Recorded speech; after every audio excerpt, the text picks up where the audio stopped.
buildings, all this light and heat. Time to take a stand, boys, time to make a choice. Time to find our courage, time to be deployed. Make our only stand here, make our roads complete. All we waited for now, past and future meet. Get your weapons ready, kiss loved ones goodbye. Now our time is coming, and it is not the time to cry.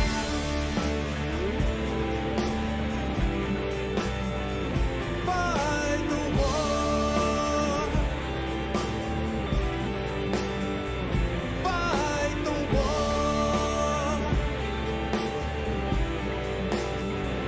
Fight the war.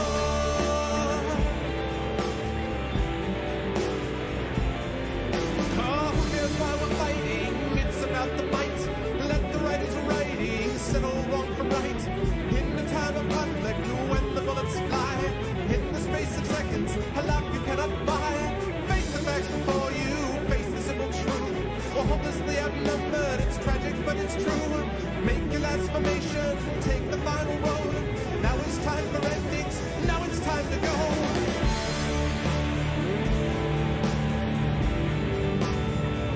Fight the war. Oh, fight the war. Fight the war.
Yeah, yeah, yeah, yeah. That's what I'm talking about. I'm fighting the war because the time has come. Yeah, Forbidden Library.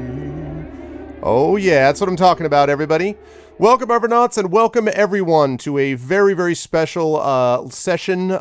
Tales and Tomes from the Forbidden Library is launching today. And before I get into that, I do want to remind everybody about ways to support the stream. If you have not done so already, please consider following the channel. That is always appreciated. Please consider checking out the YouTube with exclamation point /arvtube. Of course, the Discord with exclamation point /arvcord. The website, of course, is arvaneleron.com. That is always appreciated if you can check that out as well. We've got, of course, the shop, which is exclamation point /arvshop. Not Arv Store, Arv Shop, though. I mean, you know, Arv Store is cool too, but we're talking about Arv Shop here. So we've got that going on.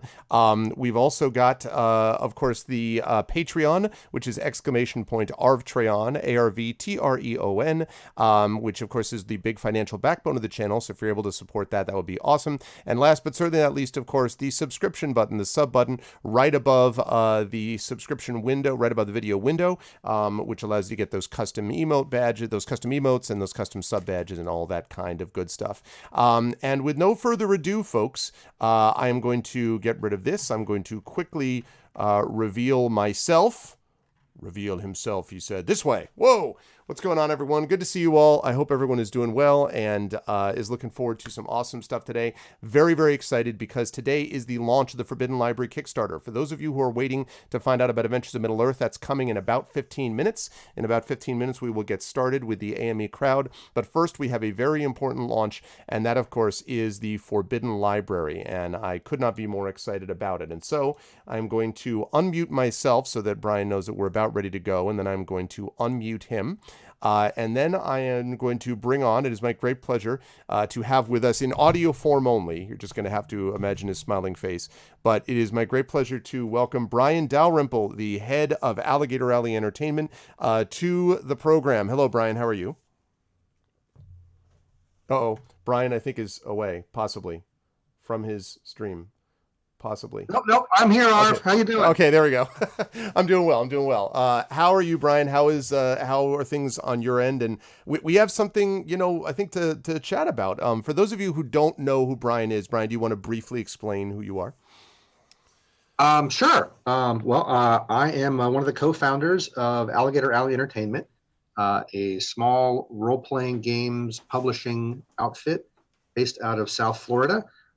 My business partners are Rich Lescaflair, the designer of Espergenesis, and Adventurers League DM's Guild Adept, and Eric Weiner, the designer of Witch Hunter 2nd Edition. And also on our team, we have Christopher Robin Negline, who is also an author and designer.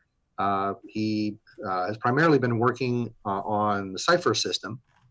He's the top-selling third-party community content publisher for Monty Cook's Cypher system on Drive-Thru-RPG. In addition to working for Alligator Alley Entertainment, I have a small retail store in Fort Lauderdale, Florida, called the Adventure Game Store, and we are tacking on a membership club and I guess a meeting space for the promotion of the tabletop games hobby called the Adventure Game Society. This can be launching in a little bit. And I've been involved in games for most of my life. I'm active in the Game Manufacturers Association, where I've had the honor of serving on the board of directors there for a number of decades. And I guess, and then now I am the, I'm guessing I'm going to be developer and Kickstarter monitor for the next 31 days on the Forbidden Library. On the Forbidden Library. And I should say, by the way, that's the ENnie-nominated Espergenesis, just in case anyone's curious. There's some award cred there. And yeah, I'm glad you mentioned the fact that you were connected with Gamma, because that also is a connection to Origins, where I am going to be this year again, and where Brian will be, of course. And so we're very excited about that. And I guess, since people have been talking about it, I had a couple of people on Discord mentioning it to me. Should we show the Kickstarter video and then come back and talk a little bit about what this thing is all about? Oh yeah, it's a great video. Yeah, let's watch that. All right, let's do it. So we're going to fire up the Kickstarter video, folks. This is the Kickstarter video for the following link. I'm going to put it up right there, and I'm hoping one of my mods could maybe link that to the library command, like just add it to the library command. That is the project, the Kickstarter page for what I'm about to show you. And so I'm going to shut up. I'm going to drop my webcam out, and we shall watch this together. And then I'll talk about who made this video too. We'll be right back.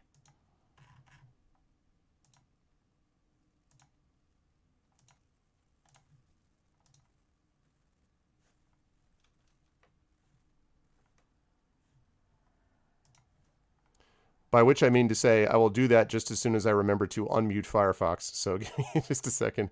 I was like, why am I getting no sound? And then I remembered it was because I have the... I'm going to bring this up in Chrome instead. Actually, no, I'm not going to do that. Darn it. This is what happens when you try to set up streams ahead of time. There we go. Now we'll do what I was saying. Silly, silly Arv. All right, let's try that again.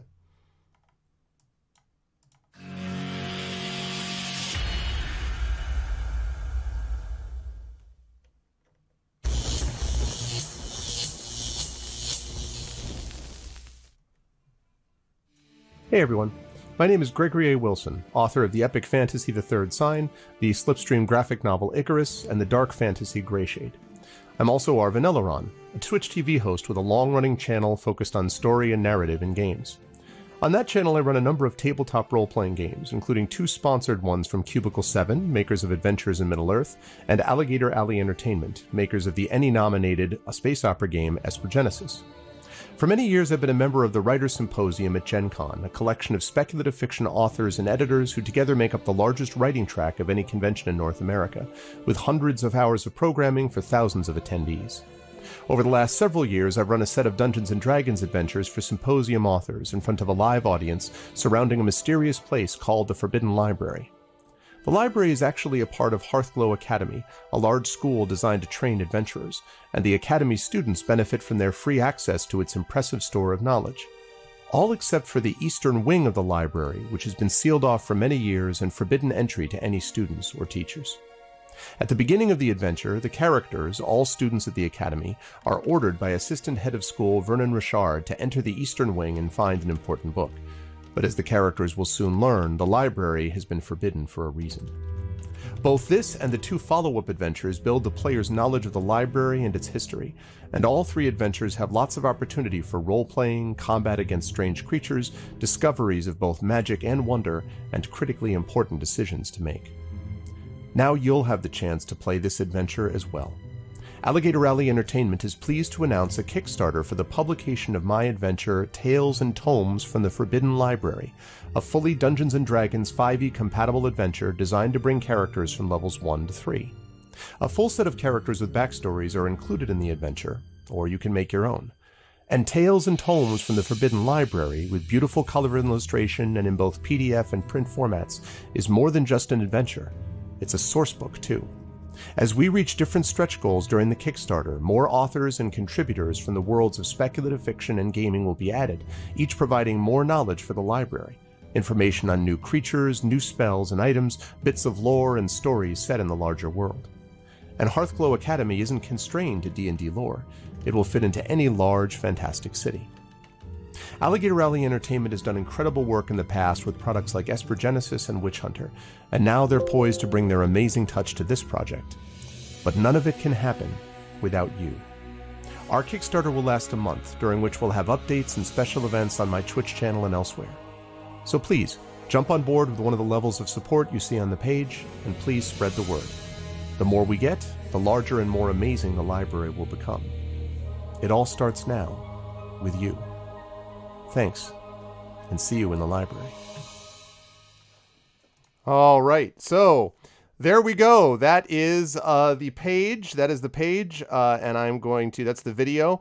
Let me pull up my webcam again as I fire this up again. There's the webcam. So yes, that is the video, and I'm going to want us to go a little bit through the page as well. That was inspired, or I should say that was inspired. That was done by, yes, we've already got $40 and 2 backers. Very, very exciting.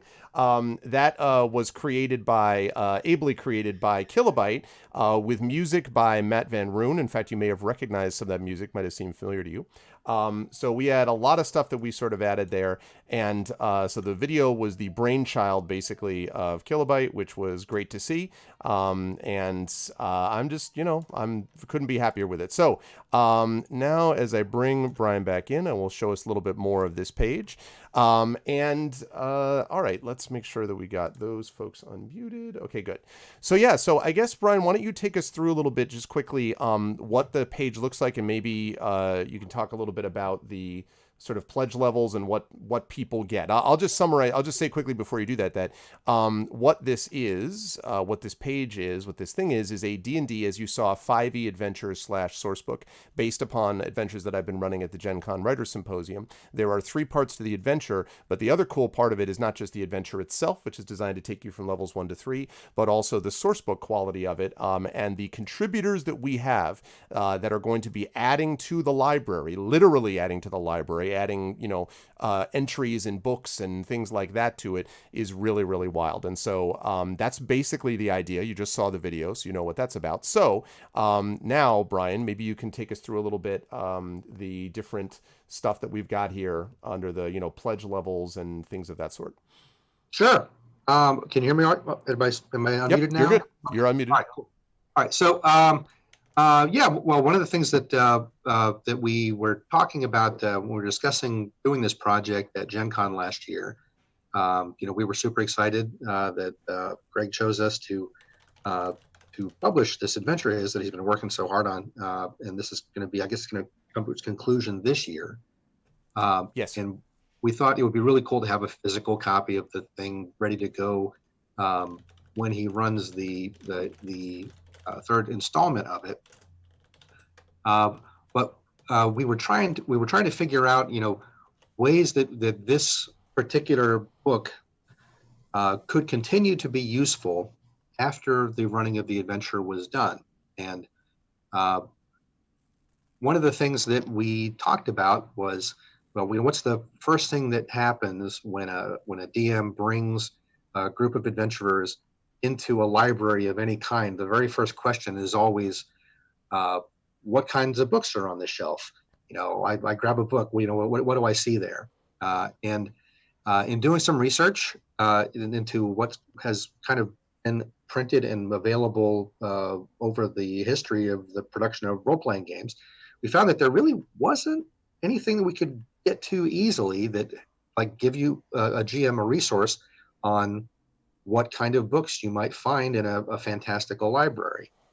And one of the amazing and wonderful things about working in the tabletop role-playing game industry is it's a very close-knit group of people that mostly know each other, are super collaborative, and there certainly there are egos involved, like I guess in any industry, but everybody is super gracious with their time and wants to help out and participate in all kinds of neat ideas. And I have gotten to know a lot of people in the industry over the course of my career, and I thought this might be a really neat opportunity to ask some of my friends if they might be interested in contributing in a small way, realizing that we wouldn't be asking for an enormous amount of work because Arv's already written the adventure, which is the bulk of the book. But we thought if we could have some kind of source book describing books and volumes and tomes and grimoires that you might discover in a magical, fantastic library. These would not require a whole lot of it wouldn't be like weeks and weeks of writing on the part of any one individual, unless we had one person do a whole bunch of stuff. And when you know a whole bunch of people, why not talk to a whole bunch of people? So we were able to enlist the support of a great many designers who work in the tabletop role-playing games field, who work specifically on Adventurers League also, because Rich has extensive contacts there. And of course, a lot of the authors of speculative fiction, the science fiction, fantasy that Greg knows. And they were all super enthused about jumping on board for something like this, writing up some descriptions of some books. And let's talk about that briefly too. Just very quickly, as you folks can see, here are some of the author contributors already on board. Kat Rambo is going to be contributing to this. Carlos Hernandez, who made Sal and Gabby Break the Universe, of course, both of those folks play in my Esper Genesis campaign. Mike Underwood, who should be well known to folks here, he is a regular viewer of this channel and is also my co-host on Speculate. Of course, author in good standing. On the game designer contributors, we have got Kenneth Height. Which I know Brian was super excited about getting him. We've got Will Heinmarch. We've got Darcy Ross. We have Hal Mangold. We have got James Intricasso, who people at Encounter Roleplay should know something about.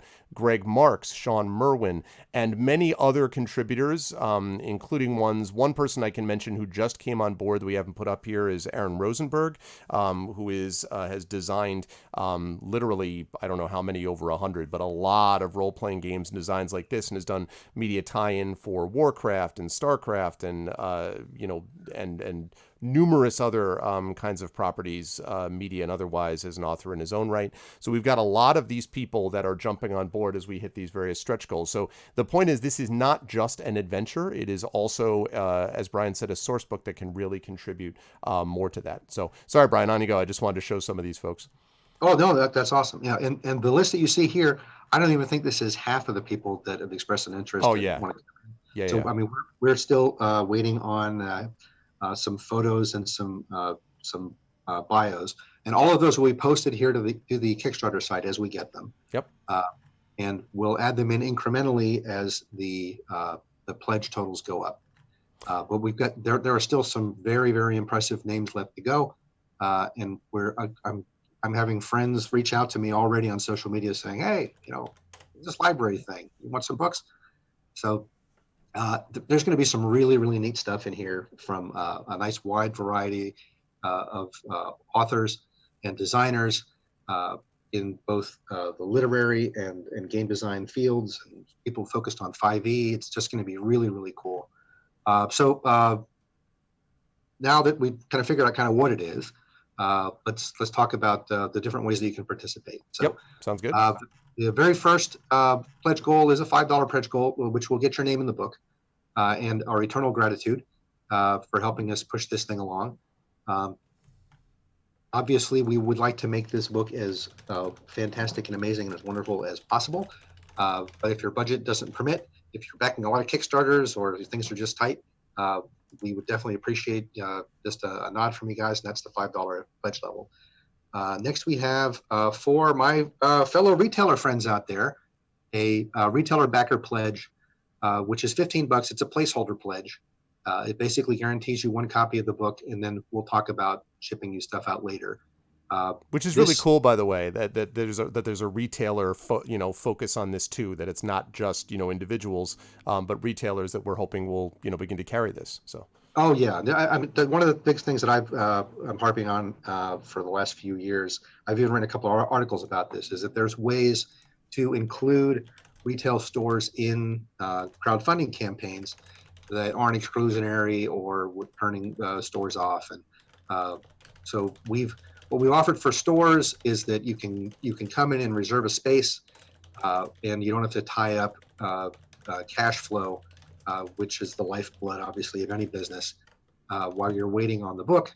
And so we're going to ship retailers out once the product is ready, and we're going to give retailer backers a 30-day window of exclusivity before we ship to distribution. Now, any backers that back us are still going to get the book when it comes out, well ahead of time. But before we turn our inventory over to the supply chain, retailer backers are going to have at least 30 days where they'll be the only ones that are carrying it. And we're also giving stores the option to list themselves as a backer carrier, so that any people who are interested in picking up the book and see it, their stores listed here on the Kickstarter site, once we know who they are, we'll be able to go and purchase the book there, or any backers will have the option of picking up their pledge copies at the store and save themselves shipping charges, which internationally can be fairly expensive, and domestically, it's a few bucks.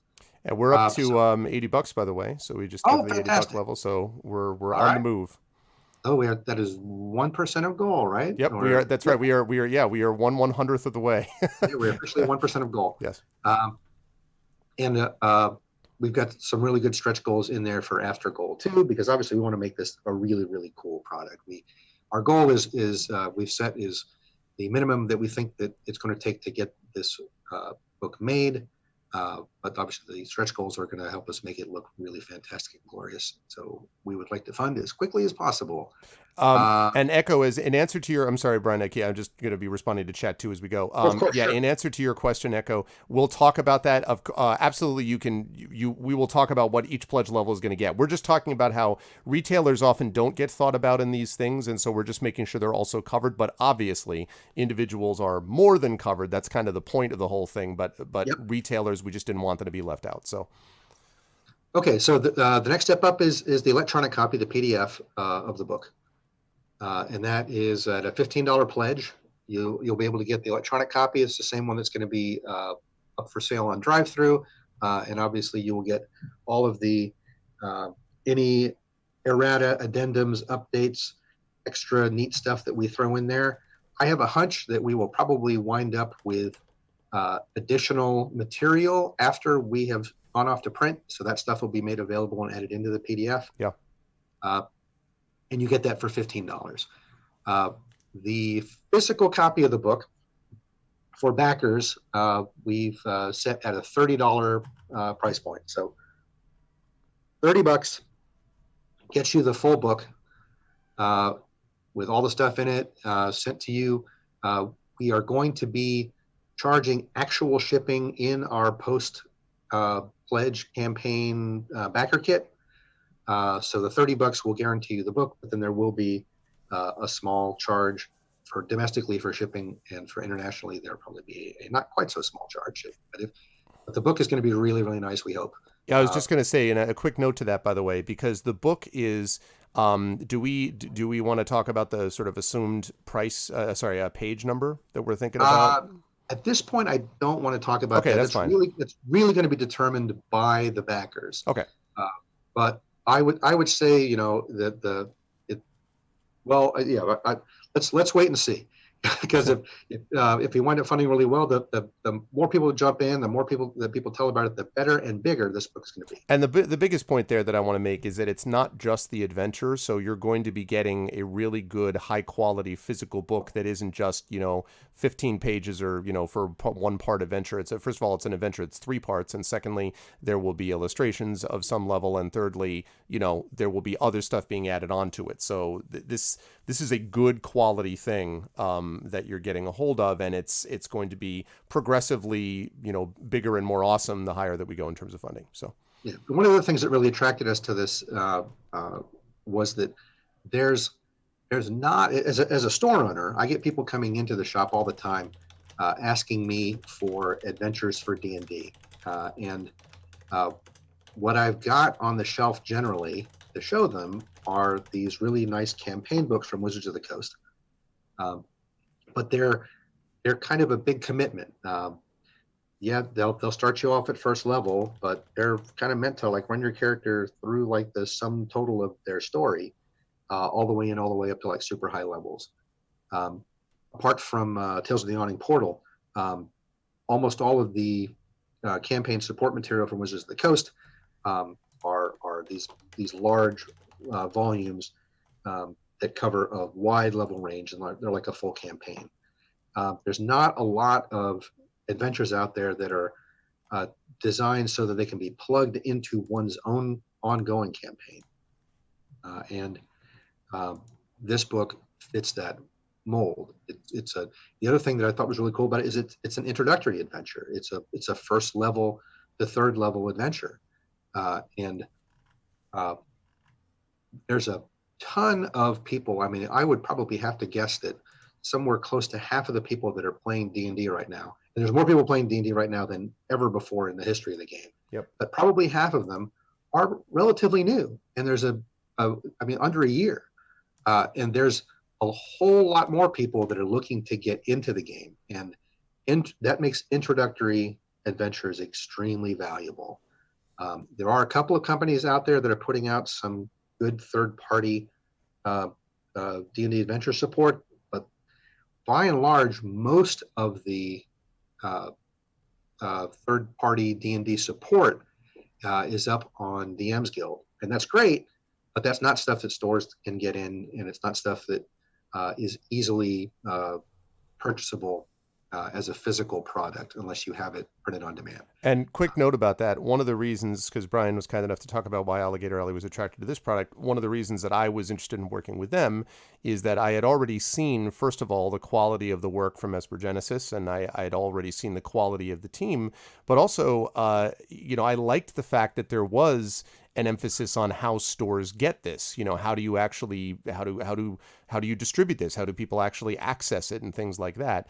And so, because it's easy enough to just put something up and just sell it, online, put it on Drive-Thru RPG or whatever else. But having sort of experience, I guess, of this team to be able to put this together, who understand what the sort of retail environment is like also, was also neat to me. And the reason is because I'd like it to reach as broad an audience as we can get it to, because it just makes it more awesome for everybody. So, yeah.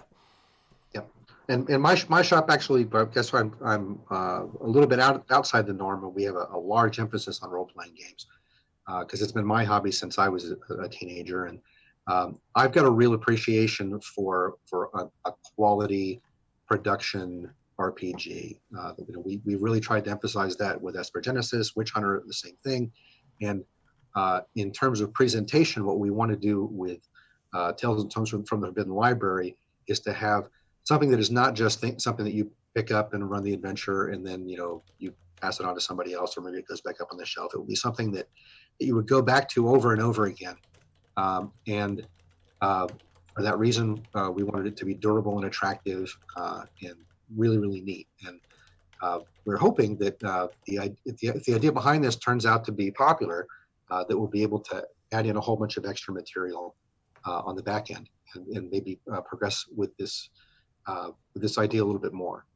So the next pledge level that we have is it's a bundle. It's the physical book and the PDF together for $35. So basically, for $5 more than getting the physical book, you can get it with the PDF.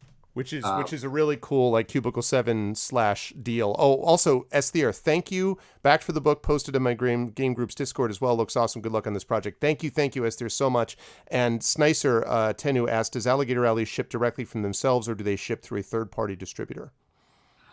So all of our inventory is warehoused at Studio 2 Publishing in Tennessee.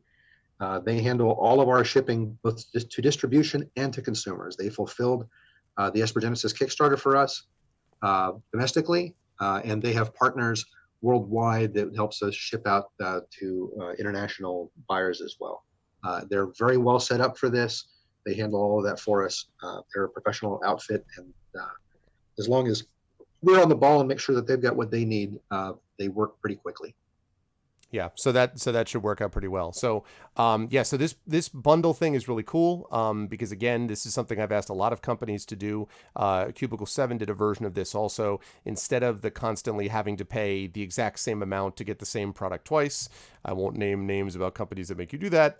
It is nice to have a situation here where for just a little more, because it's not nothing. It's to actually produce, so much of the work goes into, as I can attest, the writing, the editing, the assembly, the layout, all the incredible stuff that these guys will do on the team side, and what I hope I tried to do on the writing side. So it's not nothing to produce this PDFs, but doing it so that it's a bundle, so that you can use it both in sort of an online and offline environment would be useful. I can't imagine why I would be interested in ever doing D&D stuff online. I don't know what crazy people do that, but assuming there's a few people who stream it to Twitch or something, it's useful for that reason as well. So.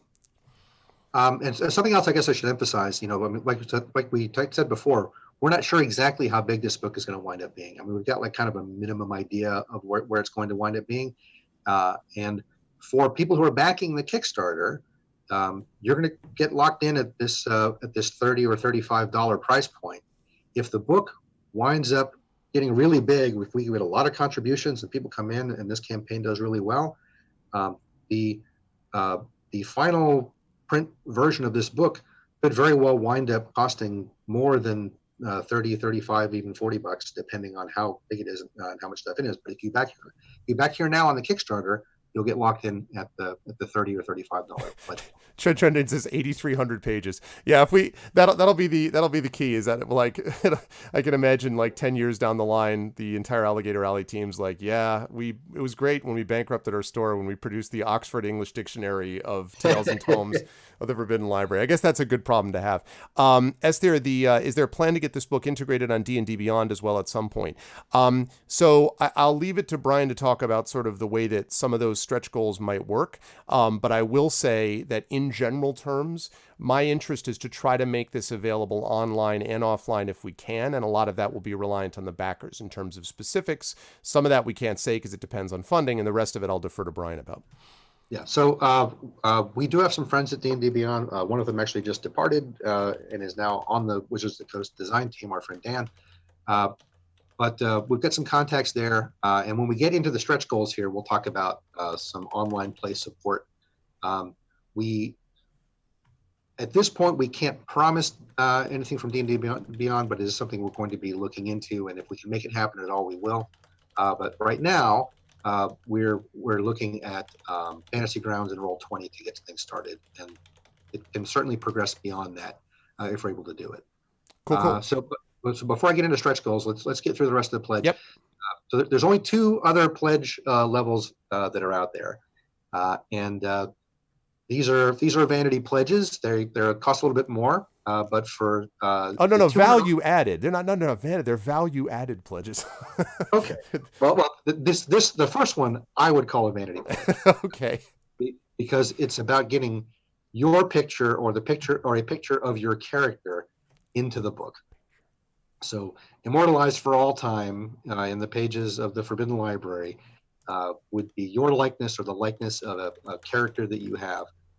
Basically, what we'd be doing with the pledge is we would be passing that along to the artist that we commission, and we'd like to get a description of the character that you want to bring in or a photograph of yourself, and we will find a way to get you into the book doing something cool.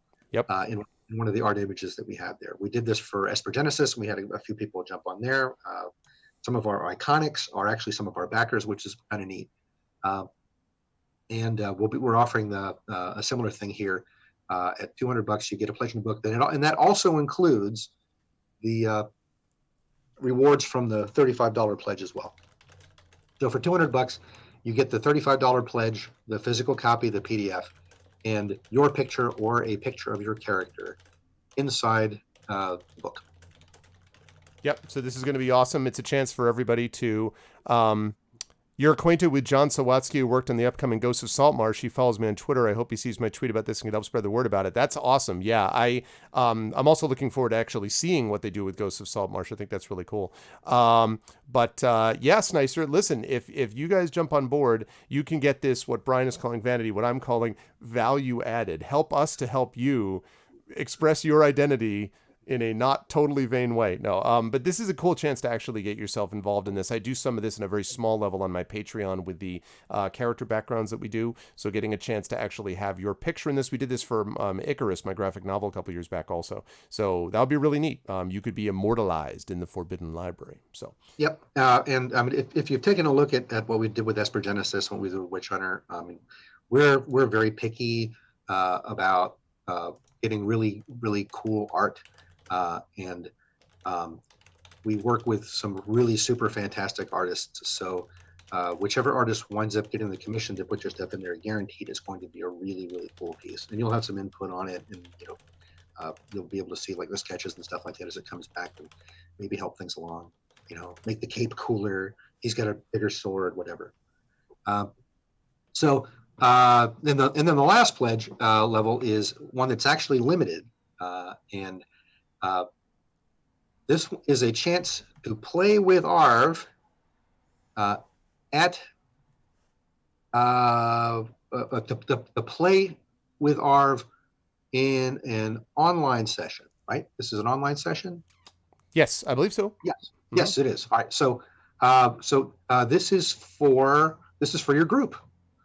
So for $250, Arv will run a session for you online for your group of up to 5 players. So for all the streams that you watch Arv run here, this is a chance, if you're not already participating in one of his streams, this is a chance to actually get in on an online game with Greg. He's an amazing, fantastic game master, as you know, and your whole group can get in for $250, and we're limiting this to 3 sessions. So there's 3 of those out there, $250 each, and that's all the pledges. Now I'll get into stretch goals next. Very cool. So those those things are available. And yes, that is limited mostly because those of you who follow me will know that my time is exceedingly limited. Do we have to play with Arv? Yes, very cute, very cute. Trent, playing with Arv could be fun. Yeah, I heard that, Trent. I heard that you might have some interest there. I'll see if I can fit you in, Trent, at some point. Says the guy who's going to be joining me in very shortly to actually play an Adventures in Middle Earth. Aridinel asks, could I actually submit my own drawing? I have many of my main character going from age of 9 up. I actually drew my Twitch icon. I think I will leave that completely up to what Brian wants to do. I can't promise anything about that because they have a professional artist that they're going to commission as well.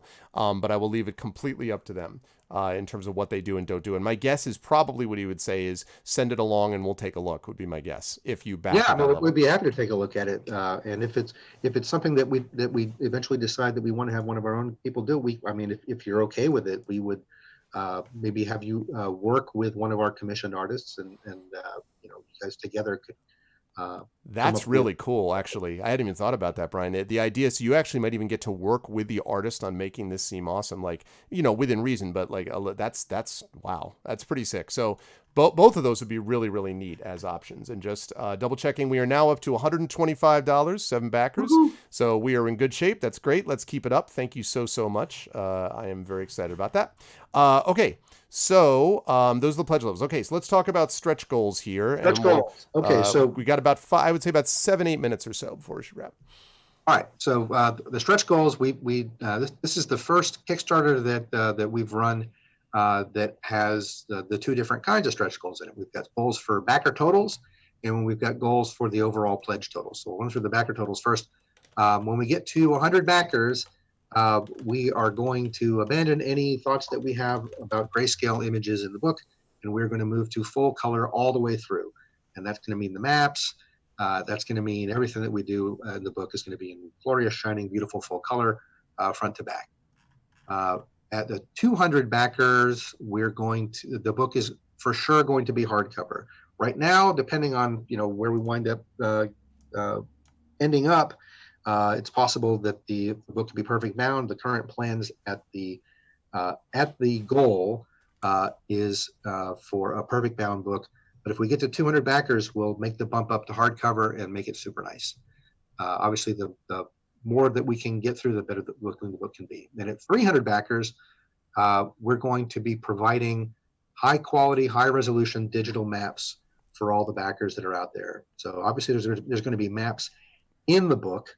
But at 300 backers, we're also going to make sure that these maps are something that is exportable to you guys, so that if you're playing on a surface that includes a video screen, or if you just like to have, if you use your laptop or your PC when you run, you'd have access to some really nice high quality maps of the library and other adjacent areas in really nice high quality maps. If you've seen any of the stuff that on the Espergenesis stream, Rich Lescaflair, my partner, is a really, really great cartographer, and he can knock out some amazing stuff for this. And it'll be high quality, lots of maps to give out to you guys for online play.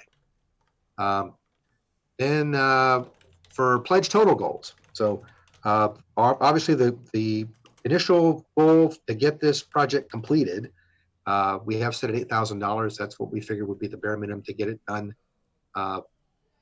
And if we can get to 10,000, we will be adding on additional contributors. Now, like I said, we have a bunch of contributors waiting in the wings already. So there's going to be more, whether we get all the way up to 10,000, there's still going to be more contributors that are going to be announced just in the coming week while we're going. Mm-hmm. But we've got some really awesome, super secret, cool contributors that we want to be able to add in. And if we get to 10,000, we're going to be dropping them into the book. Which is going to be great. And he's not kidding. Like some of the contributor names are really, really good. President Barack Obama. Well, no, I'm just kidding. We will not, we will not have President Obama. But yeah, there are some really, really awesome contributors that we're going to jump into. Definitely people that your listeners would recognize. Yeah. At the $15,000 total, if we get to it, we're going to do digital conversion files for Fantasy Grounds and Roll20. And we're going to be looking at D&D Beyond, and we're going to be looking at D20 Pro, and online game table, and a few other different applications that are out there. But for sure, we know we're going to be able to do Fantasy Grounds and Roll20. Should we get to 20,000, we're going to ask Arv to do a little more work. Beyond the adventure that he's done right now, we're going to ask him to do a short story, maybe even a novella-sized, conceivably, perhaps, about the Forbidden Library and like more detail and stuff like that, and that'll get released for free to backers in electronic form, and will also be available in physical form for a small add-on if people want a print copy. And I'm sorry, just one quick thing. Yeah, Shadow, the digital conversion file is at the $15,000 level. So $10,000 would be 5 additional contributors. $15,000 would be digital conversion files for Fantasy Grounds and Roll20, and then $20,000 is the short story, the long short story, maybe like a novelette by myself about this world. I do not ever play Bad Rats or eat raisins. That will not happen. But it's very funny that you bring that up, Shadow. So yes. This is an ongoing joke about a game that things that I play. I mean, yeah. So there. Right, and obviously the fiction that we're talking about is going to probably wind up coming out after the Forbidden Library comes out. We need to give Greg some time to get everything set up for that. Yeah. And then we were going to seed in. I talked about the contributors. I really urge all of your listeners to go into the Kickstarter page, go deep in, and take a look at who we've got contributing to this so far, because it's an amazing list of people. I was floored at the response that I got from people I talked to, people that Greg was able to bring in. Yeah, same. I'm just really floored, and there's even bigger, amazing, super names to get added, and we had so much interest in this that we thought that just as we watch things tick up, watch your email boxes. Come back and check in on this campaign as you see it's going, because we're going to be adding names every few days. There's going to be some really, really cool contributors that are pitching in and making the library come to life. Absolutely. We just hit 161 with 8 backers now, so we continue to move up the line, so that is great. So Kickstarter, what do you mean doesn't pull, Erdnell? Yeah, Kickstarter, you're right. Right, exactly. If you pledge, the pledge amount doesn't actually get taken out until the project is complete. Once it's funded, and this is going to run until Friday, April 19th at 11 p.m. Eastern, so it will basically stop in the middle of my Friday evening stream. Once that stops, then it will pledge at that point. And my hope is that once we get to that day that we're actually pushing for other stretch goals and things like that. That's obviously the hope. So yeah, you don't have to, all you can pledge, and then as long as the stuff is, in there before, April 19th or whatever, that's when they'll actually do it. For those of you who have not had a chance to back, although I think a lot of people have at this point, the reason that you do a limited thing, that you do sort of a 30-day as opposed to 2 months or whatever, is because lots of study has demonstrated that is the day, that is basically the amount of days in which you're most likely to fund the best, because it gives people enough time to find out about it. It lets people think about what they want to pledge, but it doesn't give them so much time that they kind of forget. It creates this kind of sort of interest around a kind of time limited amount of stuff that we're working on. So that's the deal. You better have a job by then, Shadowed. And again, I obviously you folks have been so supportive of me over the years with a lot of stuff. One of the things I really like about this is I feel like this is something that I'm proud to deliver. That's not just me. It's the Alligator Alley folks behind it. It's all the contributors. It's an adventure which has been shaped in part by my experience with the authors that ran with it. So people like David Mack and Aaron Rosenberg and Dylan Bertolo and Kelly Swales and Beth Vaughn and a bunch of folks like that. All of that has really made a difference. And the audiences that have had a chance to watch this. And of course, you folks as well. I should say, by the way, that there are also player characters that are already preset. So there is, I think, 6 or 7, something like that, characters that you can just pick up and run with it. So if you are just looking for we have an adventure, we want to have a springboard. A lot of adventures with Wizards of the Coast start at ask you to be 3rd level already. Even Curse of Strahd that I'm running right now is like that. So this is an example of something you can actually use as a springboard to something else. You pick this up, you can get it together, your DM has a chance to read through it, passes out the characters, and you're good to go. Or you can obviously bring your own first level characters into this as well. But the idea is that you can run with it quickly, or you can take more time with it, and the source book part will allow you to flesh out and develop the world over time. Yep, and obviously the books that, in the appendix that deals with all of the descriptions of all of the different tomes that are in the library could be used for any library Right. that you were setting up any of your campaigns. And the great thing about this particular product is that this could plug into your home game. You're not committing to playing in Ravenloft for the next few months. Right. Which can be really cool for a while, but some people can get kind of depressing pretty quickly. Yes, that's true. We have to talk to Trendane and others about that campaign. But yes, Yep. That's true. Yep, it can get kind of heavy. I played Midnight for a while. Oh wow. Yeah, that's a depressing setting. But it was fun to play. But the point is that this will fit into your home game. This will, if you're running in the Forgotten Realms, or if you're running in Greyhawk, if you're running in any of the traditional settings, this is a library that can drop into to any kind of good-sized civilized area. You could find a library like this in Waterdeep, in Greyhawk, or in any of the numerous places in your own campaign worlds, and you can spend as much time in there as you want. There's going to be obviously there's the adventure.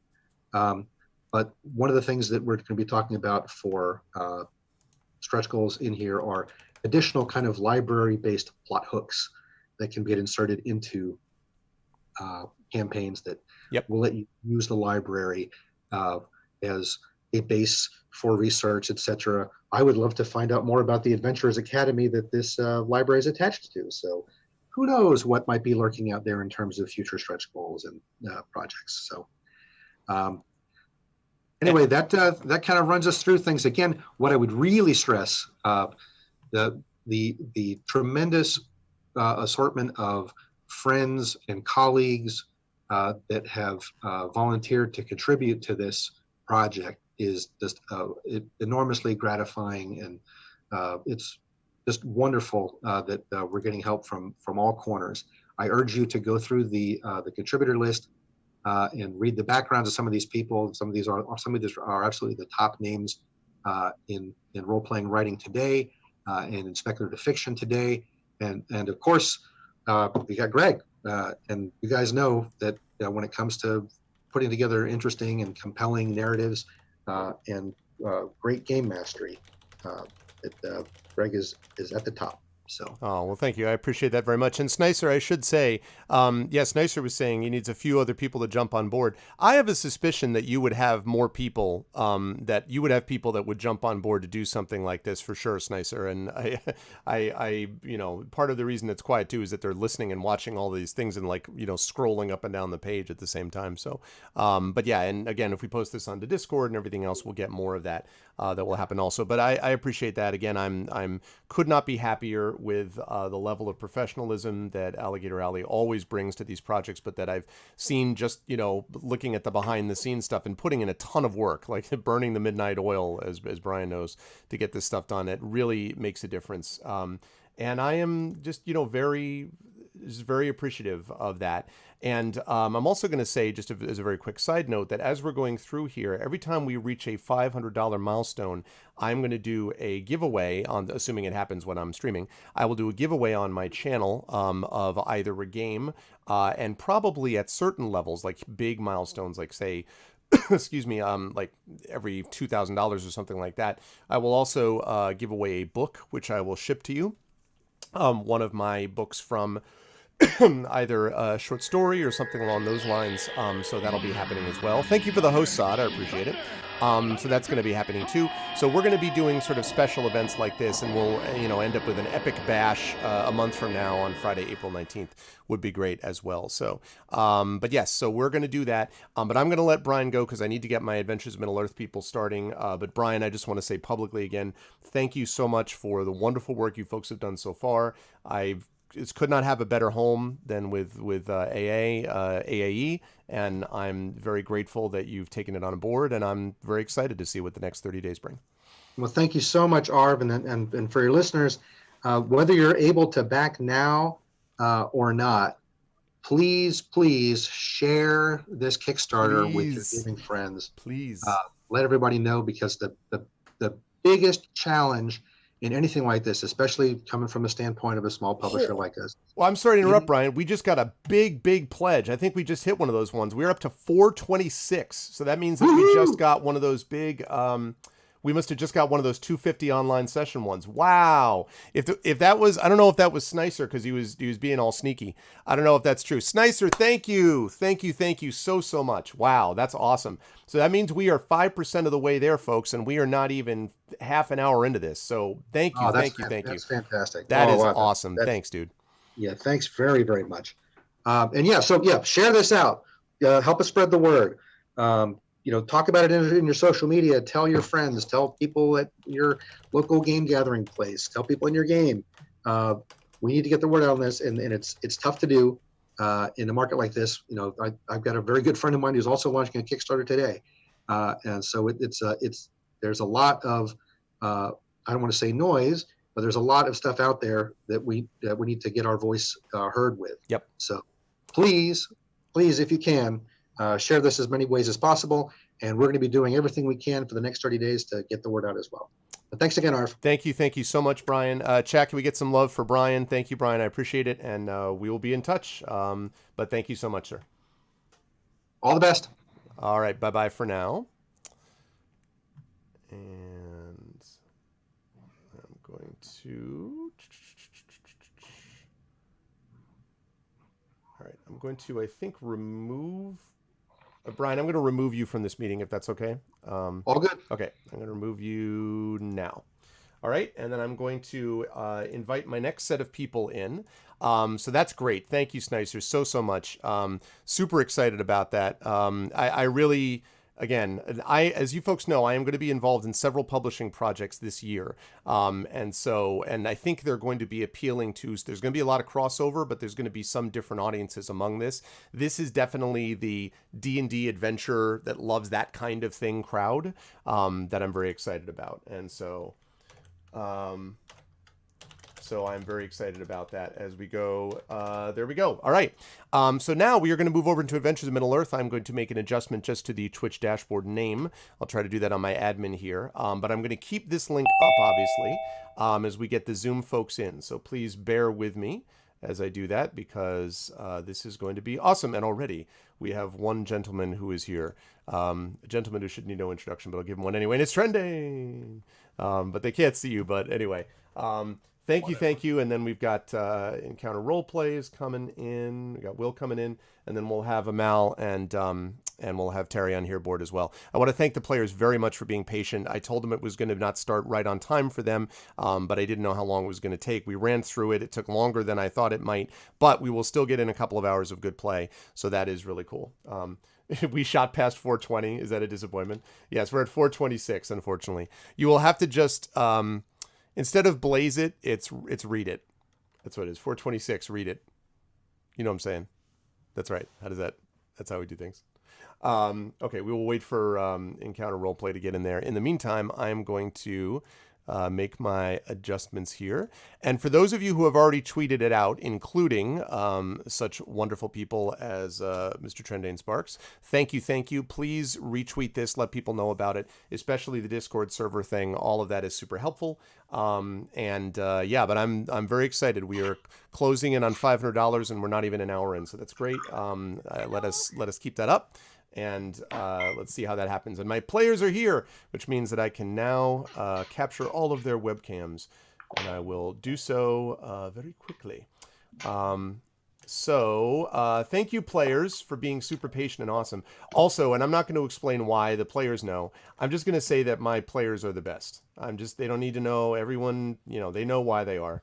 So they're great, and I am exceedingly fortunate that I have such great players in all my campaigns, but I have particular love for this group at the moment for reasons they already know. So thanks to them for being great. All right, and I'm going to broaden things out. And of course, I say this, and it's like, and now they're going to go try to rescue a bunch of people from terrible, ravaging monsters. But I'm just the referee. I'm just like Speaker Burkow. I don't make the rules. I just enforce them from 1604. So I was a huge fan. I find the Brexit discussion much more interesting than our own nonsensical politics discussion at the moment. So it has been great to see some of the machinations and the utter failure of the Brexiteers has been a great joy for me personally. So anyway, it's good times. All right, I almost have them all captured. Let's see. Oops, nope, I don't want to do that. I don't want to do that. Hey, what's up, Edgy Koala? How you doing? Okay. Almost good to go. All right, there's that. And last one is Will. Oh, you haven't done the transition yet. That's why it hasn't changed. Yeah. No, I'm not doing that. I figured, stream, I'm not seeing any. Okay. Nope. I'm doing it on the Power of Studio mode. One of the most awesome things ever. Studio mode is to awesome. Okay. There we go. And last but certainly not least, it would be nice if my webcam was up there. I was like, where am I? I don't know why you need me anyway. All right. Lovely. Okay. Let us set that, and we will transition, and then I will put up the new details for the game that we're playing as we go through. There they are. There are the lovely people, their shining faces all in front of you. So again, thank you, players, so much for being patient, and thank you for understanding as we go through and do what we hope will be the awesome. I will put a link up here in just a minute for the Kickstarter webpage. So no problem at all. While you were busy doing that, we won Middle Earth. Okay, well that's good. As I was thinking that would be a good possibility. So I'm glad that's happened now, and there's no reason for us to be here really. No, that is not true. So welcome. Oh my God, I just capture the entire page without putting in studio mode. See, this is what happens. All right. So I'll put this up there, and we'll put that link up there as well. Lovely. Okay. So let me say welcome to the Adventures of Middle Earth crew, and I will start by talking about the gentleman right below me as per usual.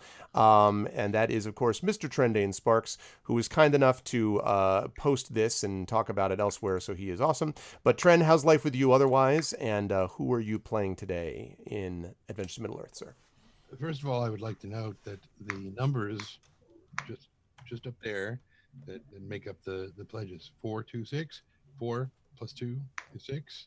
All. Oh wow, it's all connected. I know it's true. Illuminati. Well, they are backing this Whatever project. The symbol is. I mean, I don't know yeah. The government kind of ran out of ideas for the Area 51 stuff, so the aliens were just like, all right, how about this? How about we back a author and a Kickstarter? That's how it worked. and thank you, Echo Alpha, for the Illuminati stuff. That's great. By the way, since you asked, yes, Safeway Monopoly. Yes, that's what I was talking about in Discord. Yes. If you're on Discord, get in there at some point, please. So yes, I'm Trent Sparks. I'm a audiobook narrator personage thing. I'm amazed right at this current moment that Amal is in a completely different location than normal, but I'm sure she'll explain it at some point. So yeah, with things. And I'm playing a guy named Tawny Bear. He's tiny, little bitty dude. Tawny Bear, the Hearthminder, who is kind of a pacifist until things go horribly, horribly wrong. And then he gets very angry, and some things you just can't shake. But I mean, aside from that, there's Will. That's right. Aside from that, there is Will. And that leads us down to our good friend Will Jones from Encounter Roleplay. Hello, Will. Welcome. How is life in the universe with you, sir? And who are you playing today? That's the first time I've spoken today. Then perhaps you can answer a question for me. I noticed a tweet from you guys there at Encounter Roleplay that you're starting an Adventures in Middle Earth campaign. Are you? We sure are. Are you two-timing on us? Sure. What? I know. So be it, Jedi.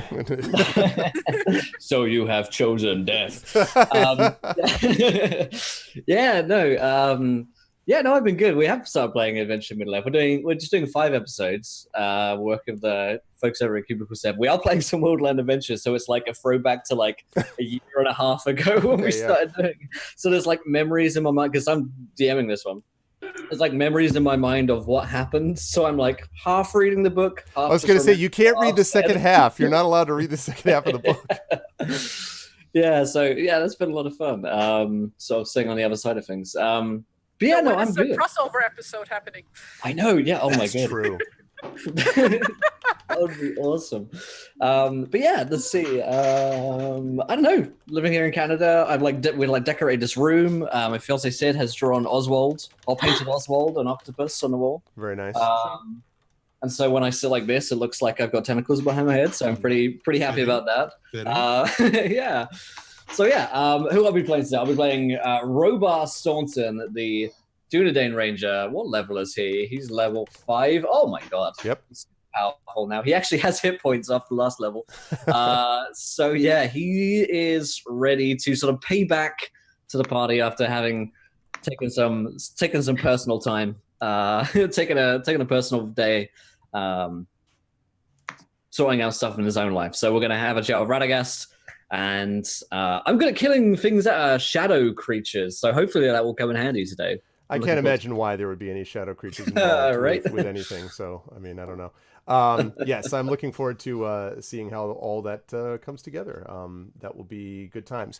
But thank you, Will. Always a pleasure. Moving right along, we have, of course, Terry, who is setting up her awesome curtains that she just draws across, and like instant forest. It's just insta forest. So how are you, Terry, in your forest, and how's life, the universe, and everything, and who are you playing?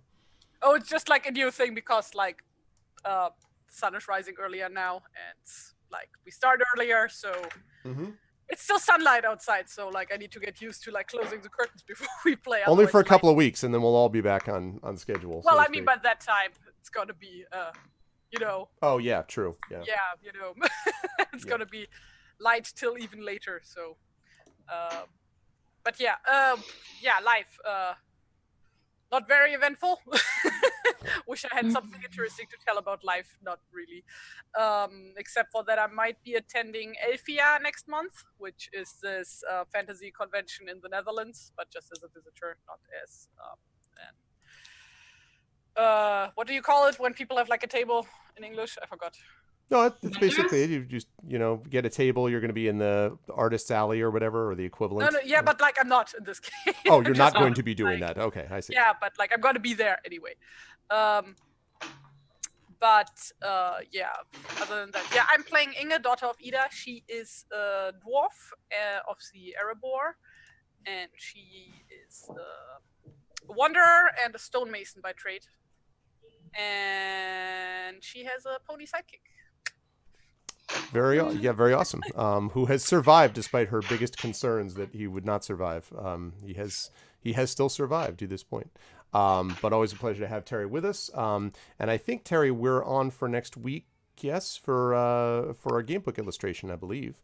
Might be. I believe that's right. It's free usually. So. Yeah. It's whatever like, on so ours channel.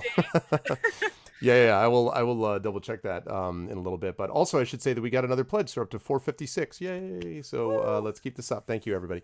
Cool. I'm seeing it in Canadian, and it's like way more. And I got really excited for a second, and I was like, "Wait, no, it's like 800." Jesus, it's unbelievable. Yeah. I had that experience because I do some writing for Emberwind, the Emberwind campaign. That's a Canadian company, so I kept seeing it and being like, "Holy cow!" I'm like, "Oh, well, that's still good," but like, just because, good grief. Anyway, I'm wondering what it is in euro. If it's showing in euro for me. Oh God, in euro, it's probably $10, right? It's probably like €10. It's probably the way the current min is. But anyway, it's a pleasure to have Terry with us, and always a pleasure to have her, and of course always a pleasure to have Amal with us as well. And yeah, so Amal, this is like, you've bought a house since we knew you, like in all, right? Is that the deal? Yeah, look, I have a living area, and amazing. It's so usually I'm playing from the office on the iMac that I share with my husband, but he needs to do work on it today, so I am on my tiny laptop I'm in the dining room, and what you see behind you is the living room, and it's probably good that you can only see you can only see as much of it as you can because the mess is kind of below eye level. So it's great. But I just had this image of the camera like going down just 2 inches, and there's just like a pile of stuff like all the way below, like Bodies. yeah, bodies. Yes. But yes, there's a lot more natural light here. The camera I do not think is as good as the Max camera, but that's fine. It's good. Yeah. Some stuff has happened. No kidding. How about you tell us what stuff has happened for you? Yeah. So a couple of things. First, there are advanced reading copies now for This Is How You Lose the Time War, and it's really pretty, and it actually looks like an actual for real book with like typesetting, and it has an ISBN for the ARC, which is hilarious. Anyway, but this is the book, and it's very exciting, and it's very beautiful, and it has good hand feel. But the book doesn't come out till July 16th, but it has nevertheless been optioned for television. So but more exciting than the fact that it's been optioned for television, which is a thing that like I'm not like, this is not to knock how exciting that is. It's really, really great. But usually when something gets optioned, you get some free money, hooray, and then you just kind of never think about it because you're extremely remote from the process, and lots of like tons of things get optioned and like a fraction of them actually get made. What's really fantastic about this situation is that not only has it been optioned, but Max and I have been hired to write the pilot. Which makes it a hell of a lot more likely. I know it's not a guarantee, but wow. It's not, because there are no guarantees. Like people, I think, what is it? People say Hollywood is the land of 1,000 yeses and only one no. And like as soon as you get that one no, that's it. Everything is covered. Yeah. But it's been optioned by this TV financing company called Whip, and they've been really, really fantastic to work with so far. And like basically whether or not anything comes of this, the exciting thing is that Max and I get to work on a script together, which is literally like writing fanfic of our own work, which isn't out yet, which is really cool. And it's like a really fantastic experience to have, and it's just really exciting and really great. So here's hoping. This has not in any wise stopped me from like fantasizing ideal castings in my head for characters in this book, which I can't actually tell anyone about because no one has read it yet. So, but even that's under NDA, really huh? Cool. Yeah. So that is probably the most notable thing that has happened for me in the last little while. This is the thing that I kept wanting to be like, I really want to tell you a thing that's happening, but I can't tell you. But it was announced last week, so. Yeah, that's super awesome. Congratulations, Amal. I got that. It was exactly that way too, because I was like, you're like, yeah, it was option. I'm like, oh, that's cool. And you're like, I'm like, wow, that's super awesome. So yeah. Congratulations. Thank you so much. So I am playing a character called the River, who is a woodsman of Rosgobel and is a warden, which is a fighty bard, and she travels in the company of her friends and her faithful hound of Mirkwood named Stone.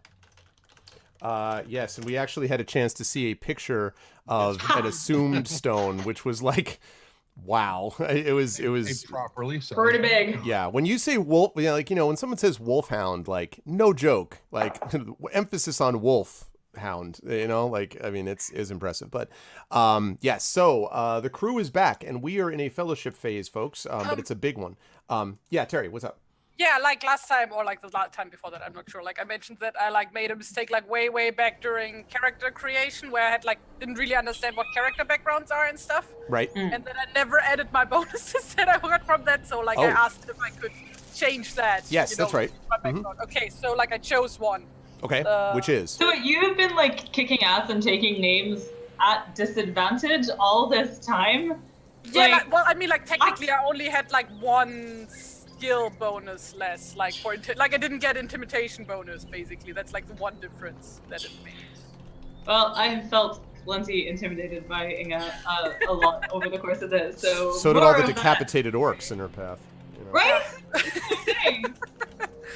But yeah, like I would like to go for Lure of the Road. That makes the most sense. Very cool. Can you tell the fine people what Lure of the Road is? Should I just read the passage? Sure. Okay, so lore of the road.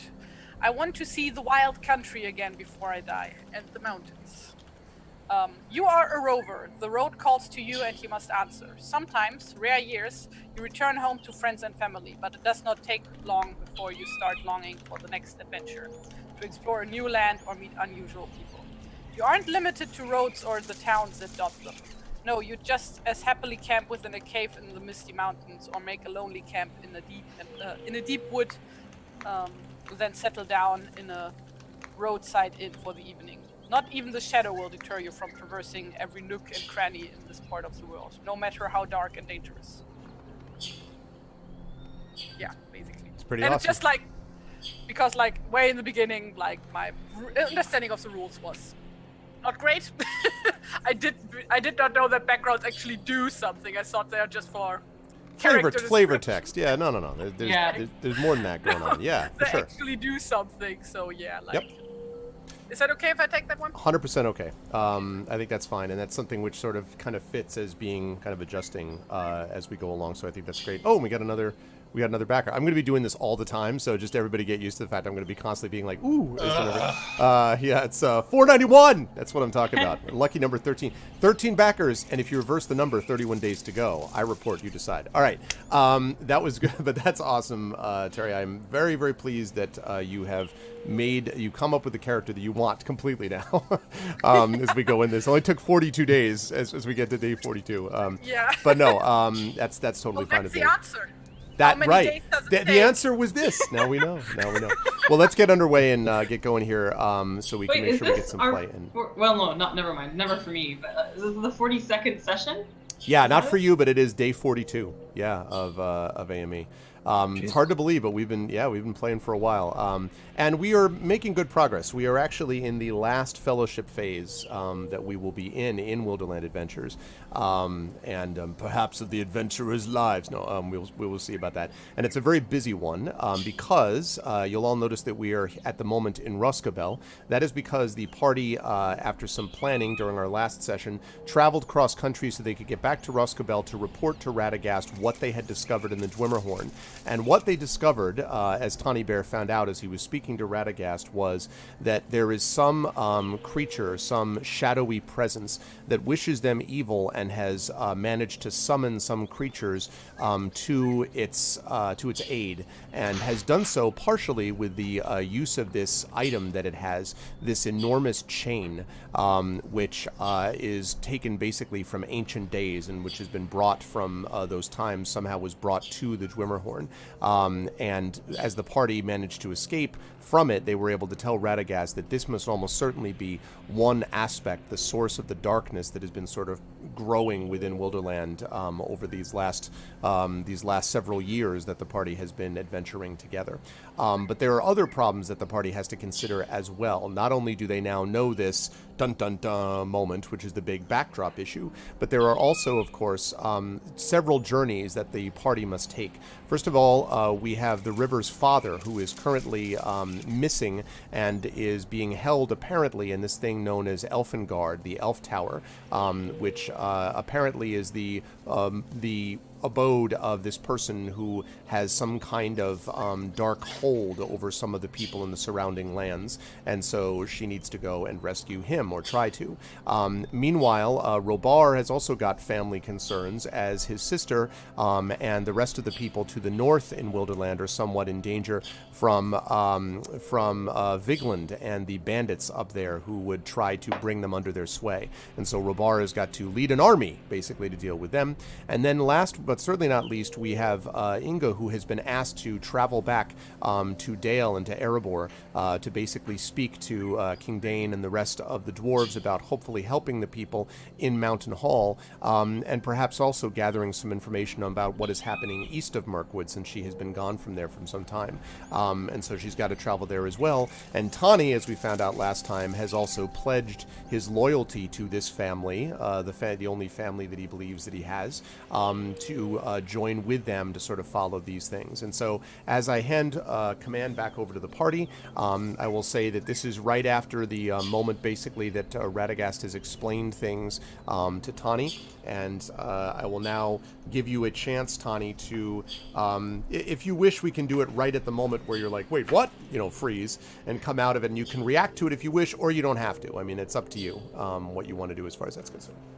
I will be brutally honest and say that I am having a severely difficult time getting my brain to engage Okay. right now. And so I'm having trouble remembering. I mean, as soon as you mentioned he was talking about this chain, I was like, oh, right. That's where we were. Yes. And the rest of it, I don't remember. I will. I can summarize a little bit about what this chain thing was supposed to be. So, this thing is known as the Chain of Thangarodrim, and this was a chain that was originally forged in the Elder Days by the dark powers of the world, and was used to enslave proud and rebellious dragons, including, and Tani found this of particular interest, Smaug's father. And when placed around a creature, the chain actually robs the creature of free will, it is said, and forces them to serve the master of that chain. It was carried out of the far north by evil men in the Second Age, and then rested in the tunnels under Mount Graham for many centuries, from where it passed out of all knowledge, until you saw it here. And of course, you had never heard about anything relating to this chain. You just knew that it looked terrible, and Radagast is the one who basically explained what it was that this was. And again, I think I may have mentioned this, but I'll emphasize again that he kind of went pale at the mention of this thing. It has an evil name and an evil history. So. What? And he sort of looks at you and nods and says, yes, indeed, it is a dark, dark thing that you have seen. And he... There's no doubt of that in my mind. You said that you saw there were 3 there, one of which you killed, this orc captain Gore, you called him, and then Lockmund, who you killed later on, and then there was this 3rd spirit-like creature. Do you remember what it said, if anything? No. Well, that's not good enough, damn it. You need to remember what's... ago. I mean, how was I supposed to remember You that? can't get good help these days. No. I know. That's what I've been saying ever since we ran into that stupid halfling. It's so good at your job. That's not what Tani sounds like, just so we're clear. Honestly, I don't remember what it said. Go ahead, River. If you remember that, that's fine. No, I was gonna. I remember there was an argument between Gore and the thing. The thing wanted. No, I'm sorry. I remember all the tensions of the scene, but River at this point in time was outside of there. I think trying hard not to chomp down on a human arm. So, Yes. So yeah. Yep.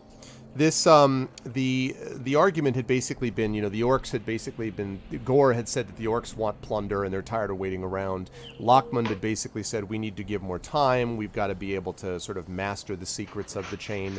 And then the spirit basically said to send word to the mountain tribes and to tell them that they will wait or die with the rest of the north, to double your patrols, and the biggest thing was if we are discovered, all may be lost. And then the spirit hissed a word when you revealed yourselves. The spirit hissed a word in the black speech and then vanished. And none of you speak the black speech for obvious reasons, but it sounded bad. But we recognize the black speech as black. As black speech for sure, yes. And in fact, you in particular, we've heard River, it before. Yeah, but not enough to be able to know what it was, though. What the actual word was. No. But it hissed something, and again, you felt that shadowy presence on several occasions, sort of sweeping over you. I believe coming to and going from. So I do remember the word of black speech being uttered. The rest of it, yeah, that's okay. Either I was near unconscious while we were playing, or that may have been during my period of time where my sleep schedule was shattered. That's possible. That's okay. That's why I take notes. So, That's what it said. And so Radagast sort of says, all must be discovered. It suggests there is some greater plan afoot, but where it will strike I do not know. He says, I must gather information as best I can. I must send to some other of the wise, and perhaps see if I can convene a council, though it has been some time in these days since we have done so. The last time was to drive the necromancer himself from Dol Guldur, and I had hoped we would not need to again return to the darkness so soon. But perhaps that is my foolishness. I will do what I can, but in the meantime, I would ask, as you are engaged in your wanderings, please keep your eyes and ears open, and let me know if there is anything that you discover. I will do my best to let you know of information I have. And in fact, and he turns to you, River, I have one bit of information for you. You may remember that we talked about the loss of your father, that he has been missing and kept captive in this tower, yes? Yeah. I wasn't likely to forget it. And he says, well, 2 days ago, someone came to the borders of Roscobel. I was here this time, and they could not pass through the outer hedges. But there was 2 men, dark cloaks they wore, and one of them stood at the gate after trying to discover a way that they could climb in or over it, and simply shouted the following words. Let those be known who reside within these walls, he said. Any attempt to attack or to hinder or to do anything to our master in the Tower of the Elves will be met with retribution, and those who are under our control will suffer the most. I sent my animals after them, but they were gone like a flash, and I do not know indeed whether or not what we saw was mere illusion or in fact true men. If it is true that someone has taken occupation of that tower, and that they have those, including your father, as hostage, then striking against them may be dangerous. And yet, to leave your father in their control is not acceptable either. You will have to go and do what you can for him, but you must know that any kind of extra steps that you take, any kind of knowledge that they have of your arrival, could be grievous. Therefore, I would advise you move in secrecy and stealth as best you can. And as for me, I will do what I can to aid your passage there. I cannot go with you, though, or I will send a banner up as far as the northern mountains of Gundabad that one of the wise is accompanying you, and that will surely mean the destruction of all the hostages that are within that tower, your father among them. I will do what I can, however, from here, and if I have anything to say about it, there will be no more innocent lives lost while I am here. Now, Radagast, you have always thought, River, that Radagast has this kind of, kindly demeanor and always kind of goofy's not right, but, always a little bit sort of scattered. But he, for the last several minutes of talking, has been just, relentlessly focused, and that includes this. And you have this moment at the end when he says this thing about no one is going to pass on my watch, whatever, where you can see for a moment all the animals, and there's always, remember, animals moving around his hut, squirrels and birds and all this stuff. All of you notice that all of them have stopped and are all staring directly at all of you.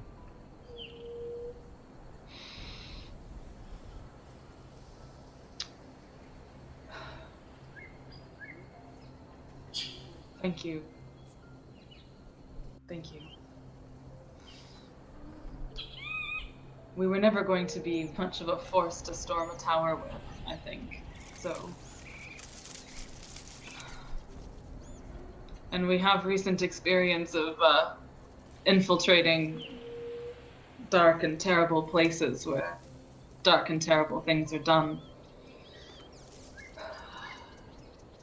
So, best to put that experience to work before we lose the knack of it, hey?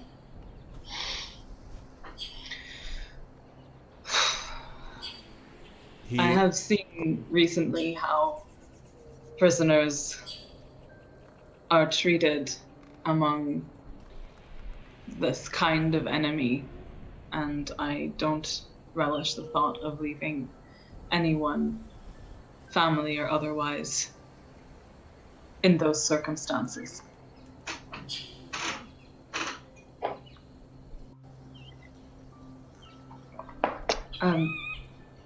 What aid can you give us, Radagast? Can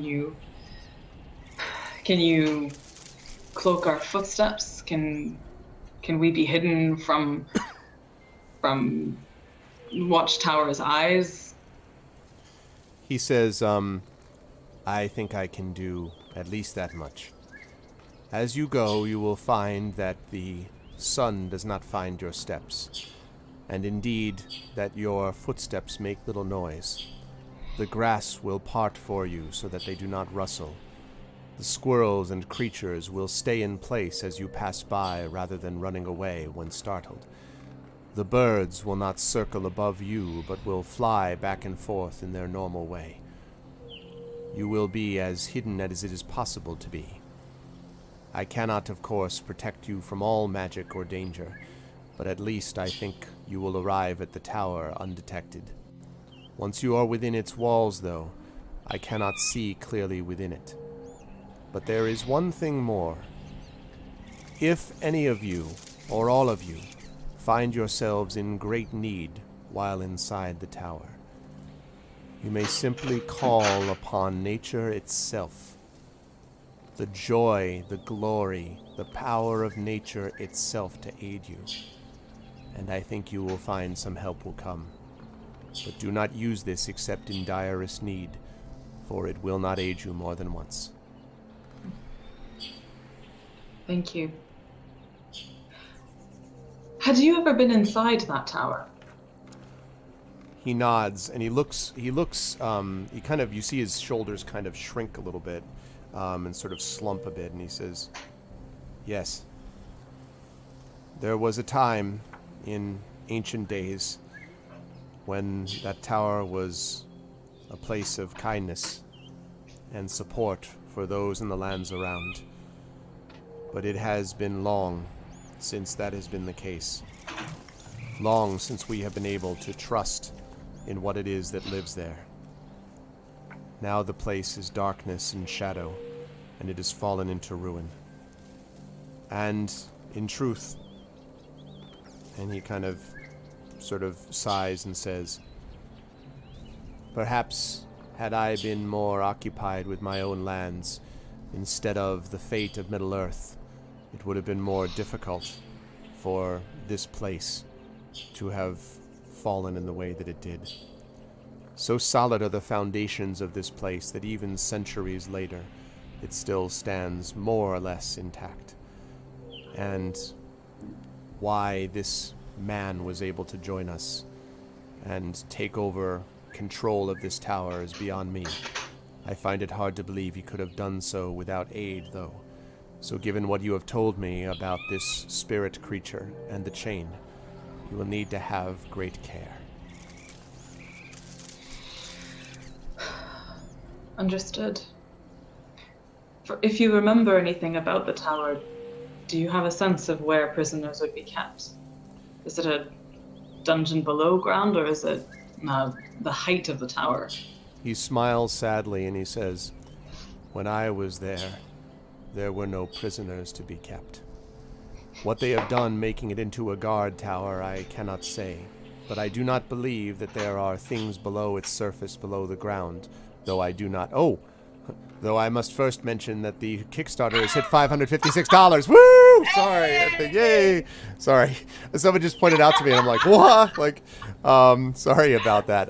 Thank you. Great. I'm actually really excited for that to happen, like, in the middle of a battle, and it's just like, fight called on account of Kickstarter. Exactly. Yeah. So we are going to have a giveaway, folks. I'm going to let my mods handle that. The giveaway is actually going to be, since we hit the $500 plateau. So the giveaway is actually going to be a game. I have a number of games still that people were kind enough to give me to give away to folks. So we have got all kinds of things like Toonstruck. Deponia, not Toonstruck, Police Quest collection. We've got The Walking Dead seasons 1 and 2. We got Tales from the Borderlands. We've got Borderlands 2. We've got Day of the Tentacle remastered. So we got some good games in here. So you can have one of those games. I will let the mods handle it in terms of what they want to do. So giveaway for everybody in chat because you people are awesome. Okay, back to this. So he was talking about the tower, and he says, I will say one thing more, though. The tower did not have many floors within it. As I recall, there were 2 floors and then one small room at its very top. But it was said that from that room, those in it could look out and see much of Wilderland beyond. Some of the creatures have told me, in fact, my ravens came and told me, not 1 week ago, that there was a strange greenish light coming from the topmost window. Something in that room there is, I think, that kind of power, perhaps, that is controlling the tower. If I were in the business of guarding prisoners, it is there I would put them. You have several options available to you, of course. Those who came to speak to us outside of Roscabel looked like men to me, either illusions or real. And if they are men, they can be deceived, as men so easily are. You may find you can work your way up the floors by deceiving them. And perhaps then you will find your way to that final chamber. But what you will find in that final chamber, or indeed what traps and trickery has been laid for you there, I cannot say. The fact that they sent guards to us here suggests that they fear an attack from this quarter. That can either be a disadvantage or a strength, for sometimes a small group may appear as a multitude.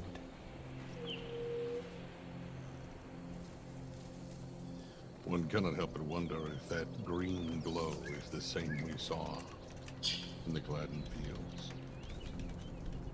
I fear these are connected, and it is quite possible.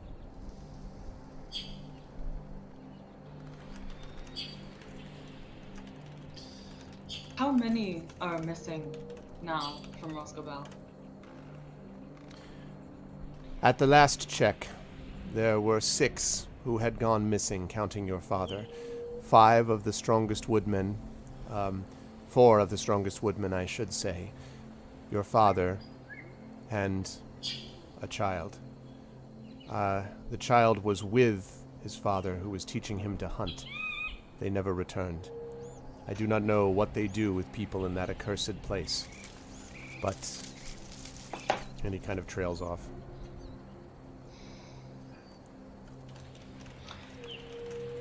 All right. Well, Eva looks at the others, and it kind of, here we are, sort of like, it seems we have our work cut out for us. It's never stopped us in the past. We'll find them. Don't worry. We'll get them back.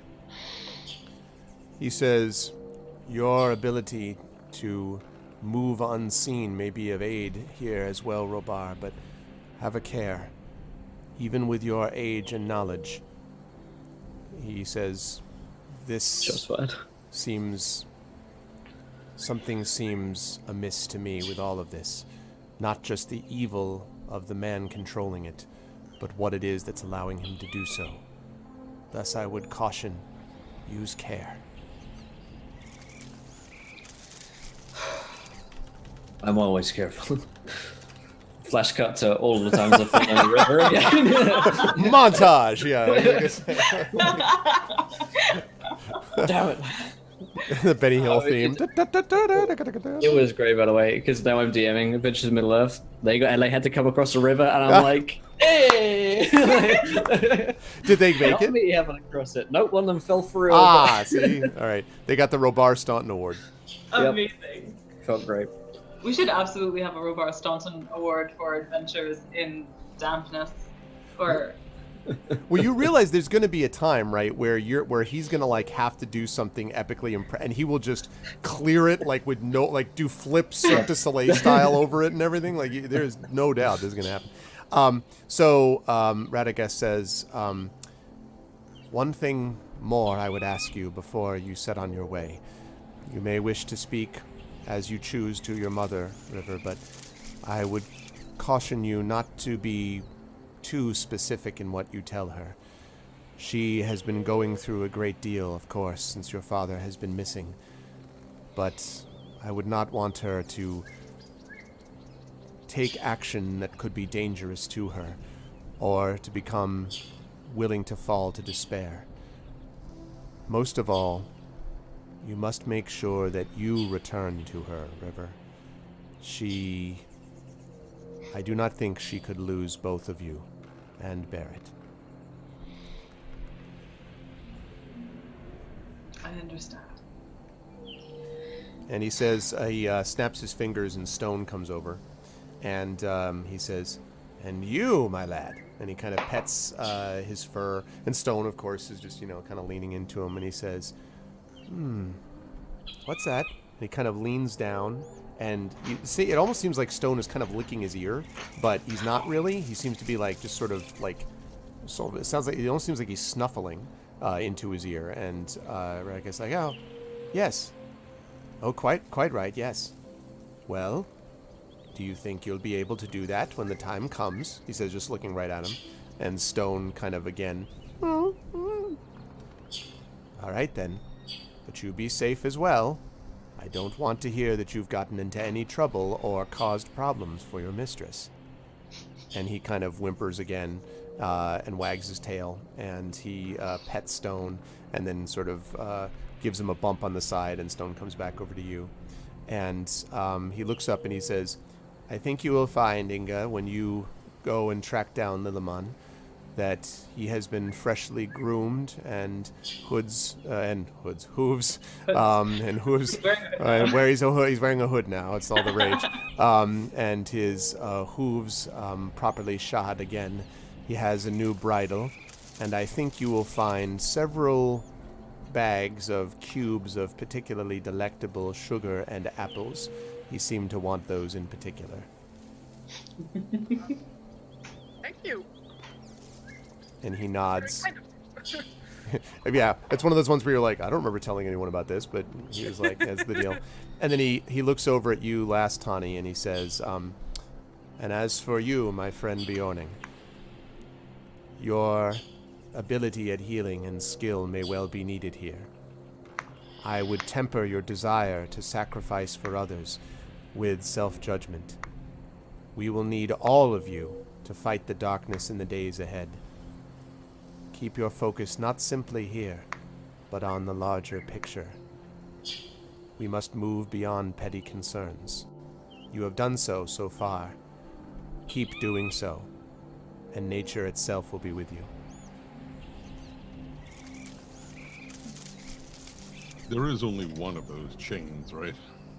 He says, and he sort of gives you, he kind of tilts his head and he says, "Chains, perhaps. Other things," and he kind of shrugs. I find myself worrying whether I would want that chain to remain around that sarcophagus or not. Would we want the spirit of whatever lay within bound to the chain or free to do as it chose? Do we know that the spirit was what was bound by the chain? It may very well be that whatever was bound to it was just the remains of someone enslaved by it. Now, the chain's master speaks through that dead throat. But I also wonder if that chain can be destroyed. And Radagast smiles and he says, "It could, if you wish to bring it to the place where it was forged. But I would not bring any item, given the evil of that place, to the cracks of Mount Doom.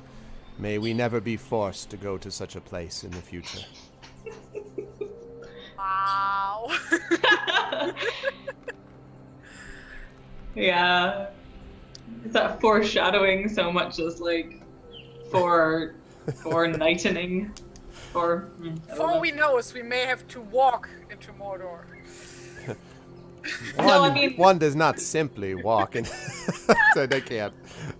I mean, were it up to me, I'm sure I would use our friendship with the eagles. That's what I was about to Fly say. ourselves They owe me a over favor. Why don't we Just just fly use there. the eagles to fly? There are I other wonder winged what- creatures that prevent this from happening, even as simple plot devices. What, like a paper manticore? Who ever heard of something so amazing?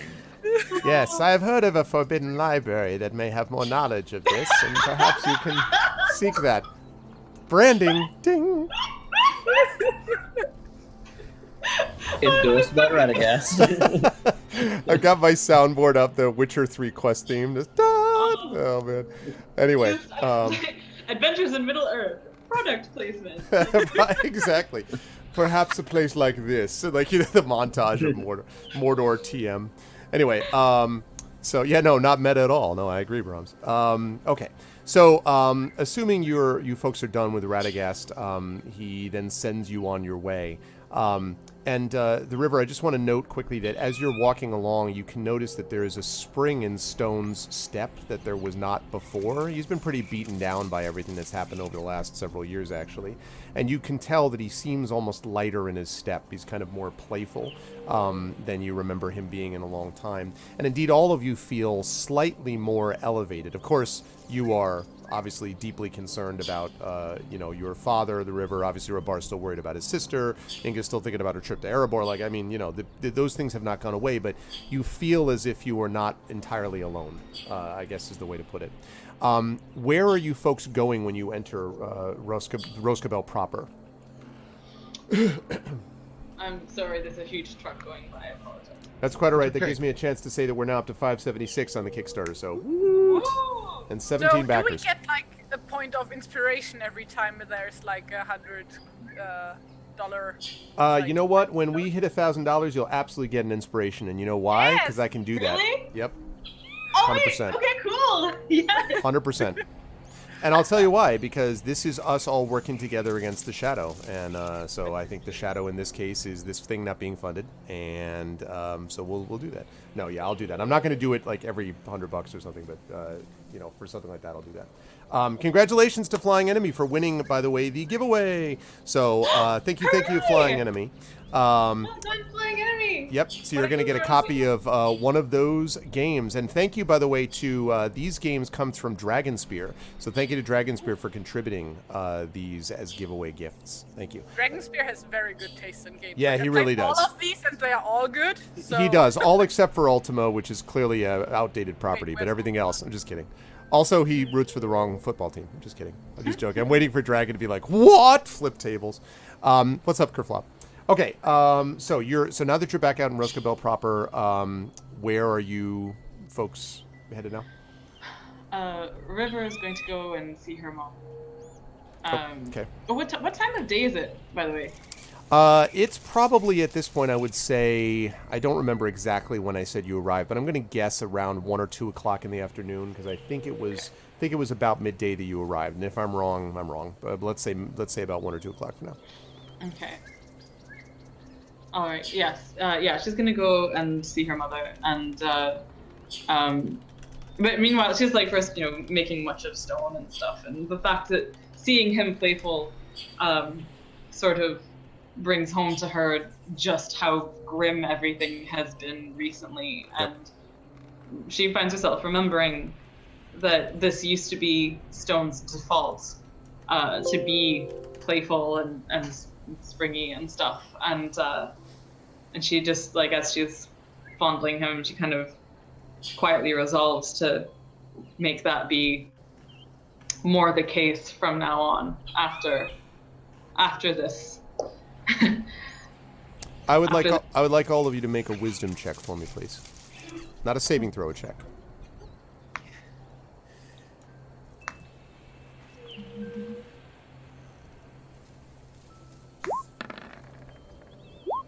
Five. Okay.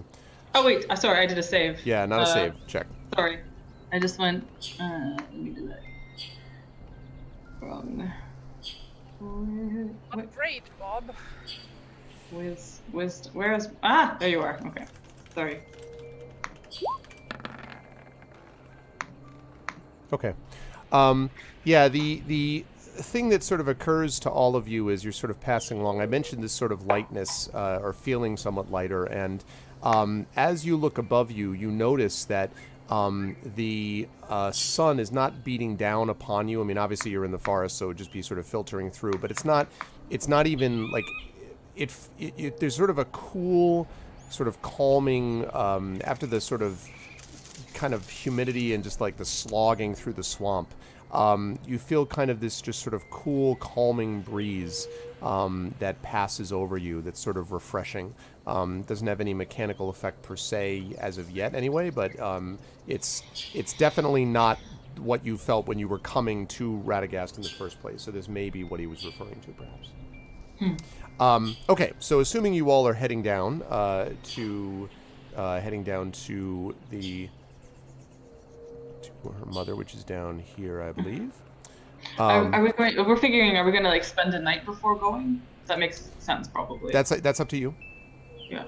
Tawny would like to spend a bit of time prepping all of the rations and more honey cakes and everything. Okay. For the trip. Yeah. Okay. I think it too. I don't know how, I mean, I'm sure that like, so River will, as they're walking over to her mom's place, it's you may remember it's a little cozy in here, but if you don't mind being, you know, a little close together, we should all be able to spend the night here, and my mother would, I'm sure, be very glad to have everyone. And All right. yeah. Okay. When you arrive, the door, of course, is closed. Do you actually? That's a good question. Do you just walk right in? Do you knock? What do you do? River? River's going to knock and call out for her mother. So there's sort of silence. There's really there's no response. River looks a little troubled. She just she pushes the door open to see if it is open. It is. And as you sort of look inside and sort of take a couple of steps in, you can see your mother, the weaver, who is sitting on the edge of her bed, and is just kind of staring off into space. She doesn't look hurt, but she's just kind of staring off into space. And as you enter the room, she kind of looks up somewhat dully, and then sees you, and her eyes kind of widen a little bit, and she looks terrible, River. She looks as if her face is drawn and haggard, as if she's been sort of, I don't know, crying for 5 straight weeks or something. And as she sort of sees you, she stands up somewhat with a little bit of difficulty, almost as if her legs have been she hasn't been moving around much, maybe. And she kind of walks towards you unsteadily. And you River just like runs to meet her and actually looks back to the others for a second in a kind of like, maybe you could actually wait outside for a bit, and just goes to Tony just yeah pulls the door closed. So she kind of stumbles forward. Oh, you did, Kerflop? We will see the update in just a minute. Let me see. Yes, 591. Thank you, Kerflop. Thank you. Thank you so much. Thank you, Kerflop. She sort of just holds you for a while, and you can, as you feel her, you're sort of remark on how light she seems. Like she hasn't been eating well. You know, she just seems somewhat frail almost, which is not the way your mother ever was. And she says finally, "Oh, my dear,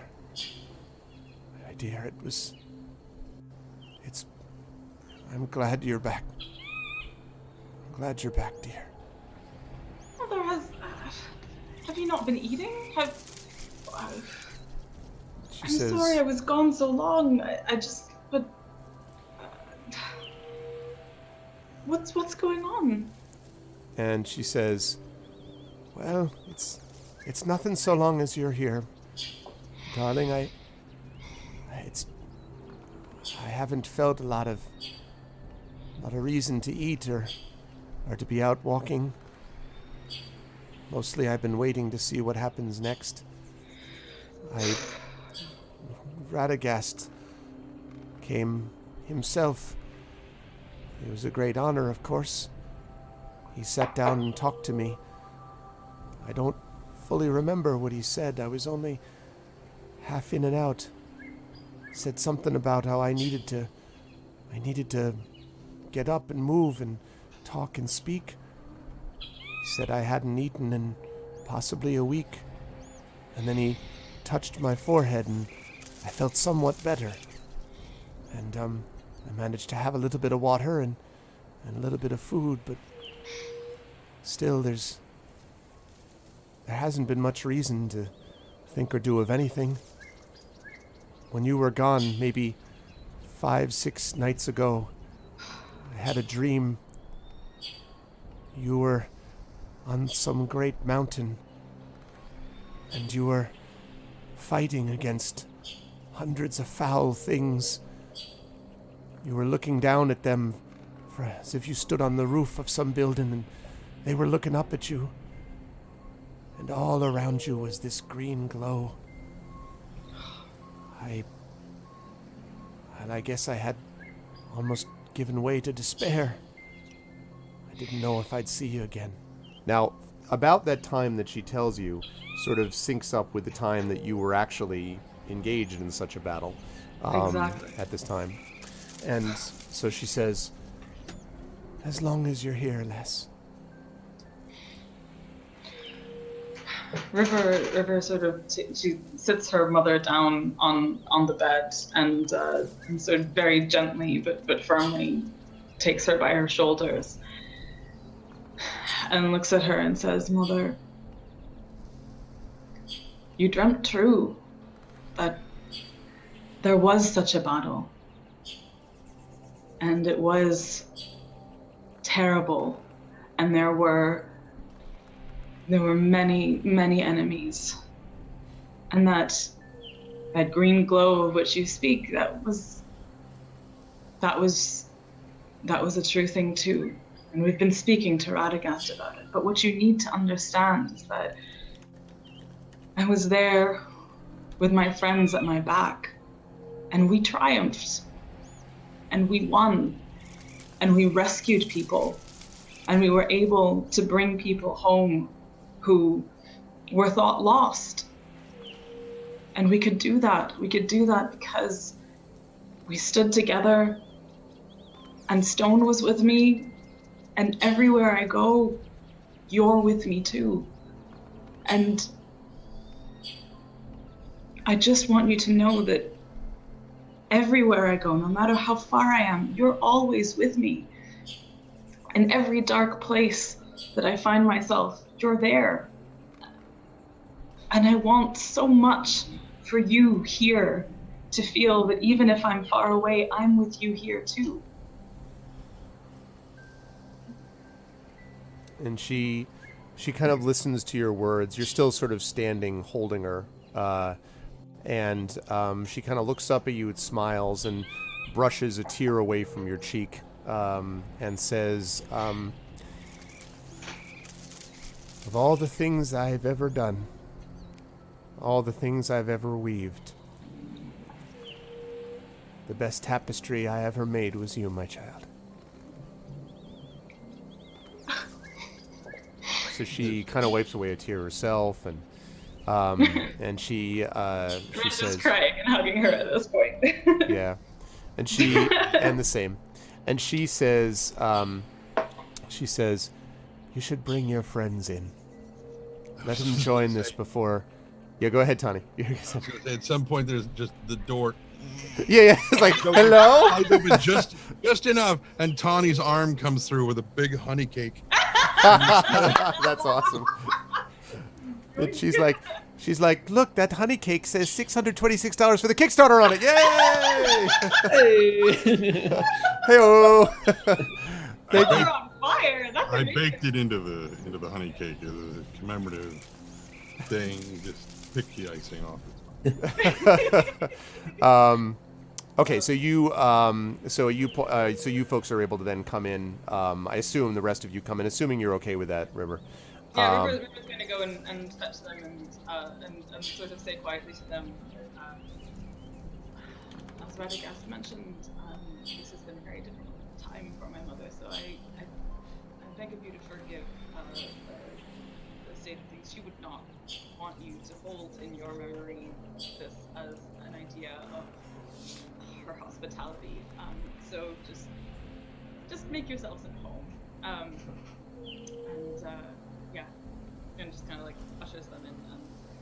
And I think she's going to also like busy herself with being, cheerful for her mom and like start making soup or something, start a fire, start chop wood, carry water, that sort of thing. Okay. And we'll probably also, like, if the others are into it, set them tasks around the house to like just make it bustly and Oh, Tawny's already cooking. yeah, of course. Hasn't even started the fire yet, already cooking. And this image of you just being like, "Hey, Tawny, would you mind?" He turned around. He's already like, pots boiling. He's punching down dough. What?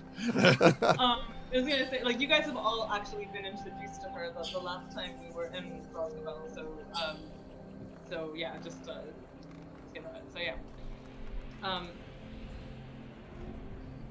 yeah. Yeah. Okay. But while River's doing this, she's like always like keeping an eye on her mom and offering her Tawny's like honey cakes and like kind of extolling the virtues of said honey cake and kind of marrying every morsel of food that she's offering to her mom with like stories of cool things they've seen and all sorts of stuff like that. So she'd better be singing too, because I'm sure her mother loves to hear her sing.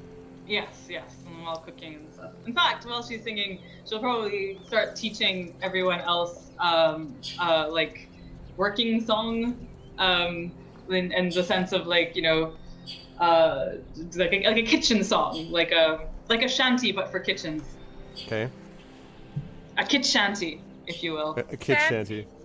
Okay, that sounds good. Oh, I know a song about like baking Christmas cookies, so that's a thing. Ooh! Yes, every German knows that one. Ah, that's awesome. But yeah, I don't know any other. Oh. I was gonna, what should we do with a Christmas cookie? I was like, what is it that actually cooking It's should a really kids song they sing at Christmas markets. Okay. So you don't actually say the words early in the morning at some point? Because it's...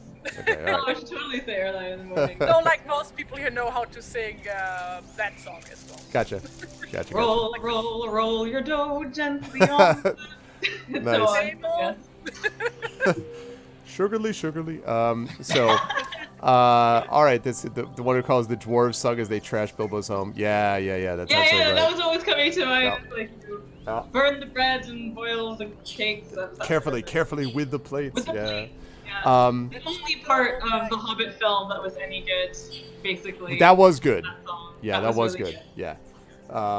It's true. So, all right. Well, so you do this, and as time goes on, Tawny, you notice that you've cooked and obviously baked in many different places, and probably you've cooked in larger kitchens and had more space to work with and hotter ovens, but you've never had this is a very warm experience. There are some kitchens that are part and parcel of the house in which they are, instead of being like a separate place that you go to. This feels like very much the center of what goes on in this home. And so as you're sort of cooking it, it feels as if it feels right, essentially. And the Weaver at some point recovers even enough to be able to sing a little bit herself, harmonizes with you a bit, River. And all of you feel sort of a general sense of kind of peace. In fact, so much so that I'm going to allow each of you to remove a shadow point. Yes! From this. Thank you! Aw, Hey. joy unlooked for. Or rather, So is very, goodness. very much looked for. Will but come when unlooked for. Look to the east, where the Yeah. where the Kickstarter rises. Okay. So, all right. Other than that, the evening passes. And it only took $600 of Kickstarter money. No, it wasn't about the Kickstarter money. He just sit in. Hi, Ten. How you doing? For every $10 donated, we lose a shadow point. No. Doesn't benefit me at all. I don't have any shadow. You're actually negative shadow. You just like That's begin to what I was glow gonna light. say. You just sort of like walk Touch glow around. in the Like, dark. you're like a lantern. You just okay. So Just like Galadriel. Yes. exactly. I will be beautiful and terrible as the dawn. So the night passes relatively uneventfully, and the next day, morning dawns, and there is a freshness of the sort of grass, the dew on the grass that you can smell as you prepare to set forth. And the weaver, who looks considerably better today than she looked yesterday, though still her face is drawn with worry, and you're not going to resolve weeks of concern over one night. But definitely at least the sort of heaviness seems to have lifted from her a little bit. And as all of you are preparing to leave and kind of getting the tackle on the horses and all that, she speaks to you, the river, and says,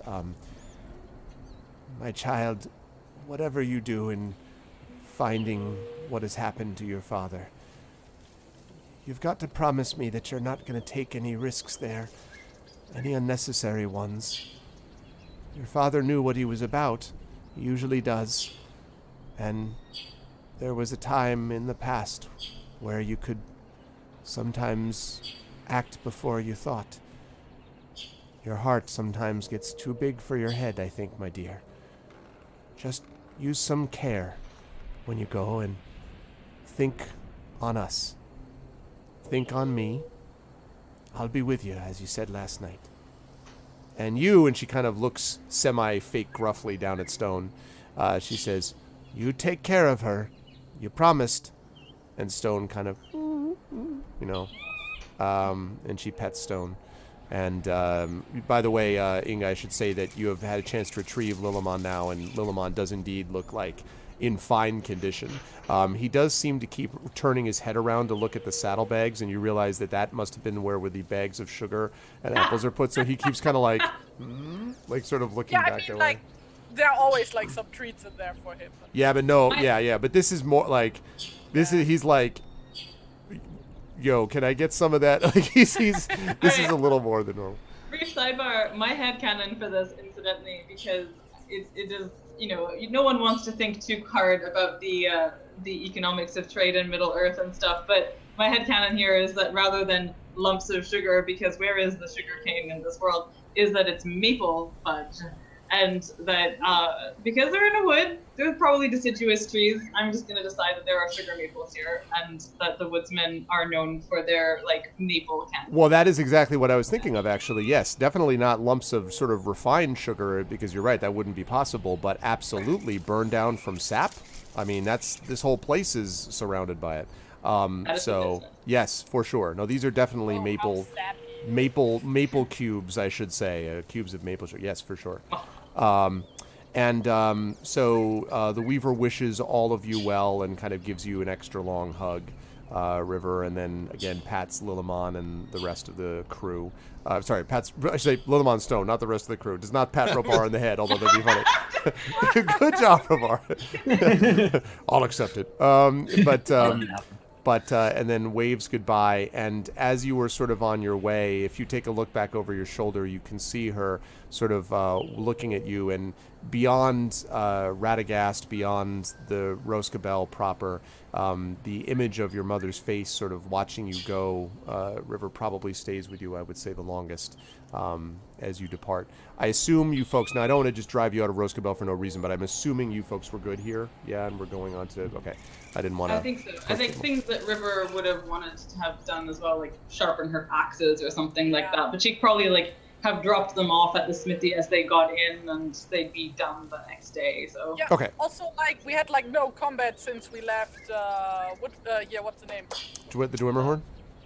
No. No. Woodman Hall. Yeah, sorry. Mountain Hall. Mountain Hall. Thank you very much.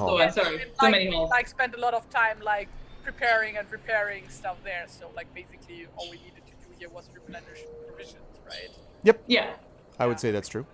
And we're not going very far at this point. Right, not super far, that's true. So, all right, let me move you over to this map. And wait a second. Actually, let me not move you to this map. And no, I'm just like thinking. So like the Radagast said, like the chain would be there. no, not necessarily in the tower. Oh. No. He doesn't know. There's I mean, a the green first he light. ever heard of that, just this green light. But there was a green light.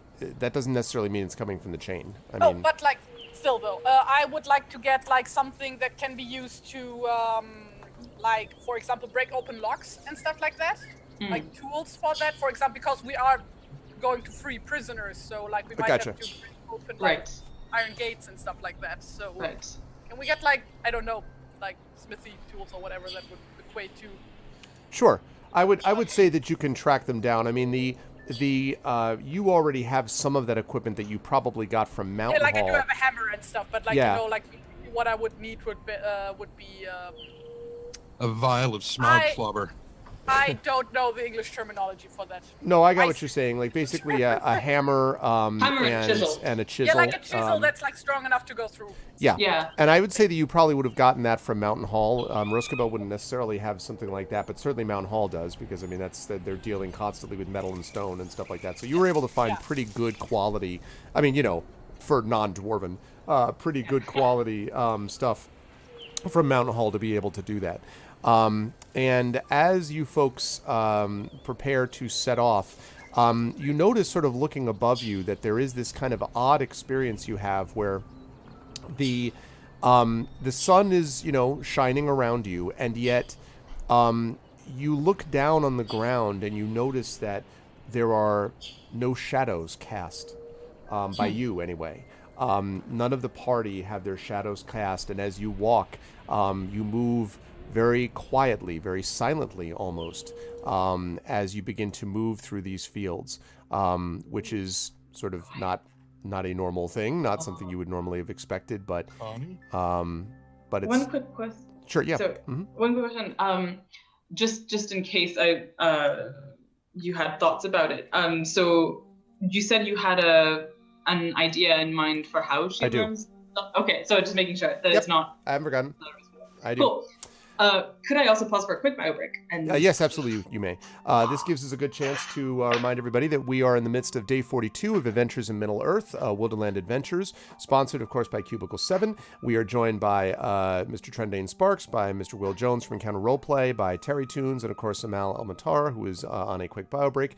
And we are also we have launched the Kickstarter for my Tales and Tomes from the Forbidden Library, an adventure sourcebook, fully D&D 5e compatible, which is being published by Alligator Alley Entertainment. I am very excited that we have already hit $626. Actually, I think more than that, because the backer number just went up. $641 out of 20 backers, which is pretty goddamn good for about 90 minutes into this thing so far. So I'm very happy about that. We're looking at an $8,000 goal. Many stretch goals, though, in terms of contributors. Not only myself, but we already have confirmed Cat Rambo, Carlos Hernandez, and Mike Underwood are author contributors. And in addition to that, of course, as I zoom down here very quickly, we've also got a lot of people from the tabletop space. For example, Kenneth Height was pretty exciting. Will Heinmarch, Darcy Ross, Hal Mangold, James Intricasso, who of course Will knows, Greg Marks, Sean Merwin, a lot of really good people that are doing this, and more on the way. Aaron Rosenberg, as well as pledged to this, is going to contribute to this, assuming that we hit the stretch goal number, and others. So a lot of people in the tabletop space and the writing space, and this is an adventure designed to get you from levels 1 to 3. So I'm very excited about this. It is one of several publishing projects I'm involved with this year, and we just launched today at about 12:15, so I guess about 2 hours ago, I should say. We launched about 2 hours ago, and so far so good. So hopefully people can get on board and support it. If you have already, thank you. And yeah, Mal has been part of this grand adventure for 33 out of 42 sessions. Okay, that does not surprise me. Yeah, that she joined up with on day 9. So and these folks have been together ever since. So, but thank you if you are here, and welcome. With lots and lots of cooking oil. What's that? Say again. A day with lots and lots of cooking oil. Yes, that is very, very true. A lot of cooking oil. Yeah, I was just thinking about the fact that it also involves things blowing up at the same time. Yeah. Yep. I have a question. Sure. To like get back to like the starting thing. So like I updated all the thing on the background stuff except for one, because like from the speciality list for Lure of the Road, none of them fit. Can I stick with my old one, Stonecraft, from the other background, or do I have to pick one from the Lure of the Road? No, I think you can stick with that, because in a way the Lore of the Road is, I'm almost imagining this as you've kind of modified it. You've developed this over time, so I think it's okay to keep that. Yeah, it'll have to be done on a case by case basis. Like I probably won't be able to allow you to always mix and match this way, but yeah, that's why I'm asking. yeah, no, but this is okay. That's fine. Okay. All right, I'm actually just gonna get a glass of water for myself very quickly. I'll be right back in just a second.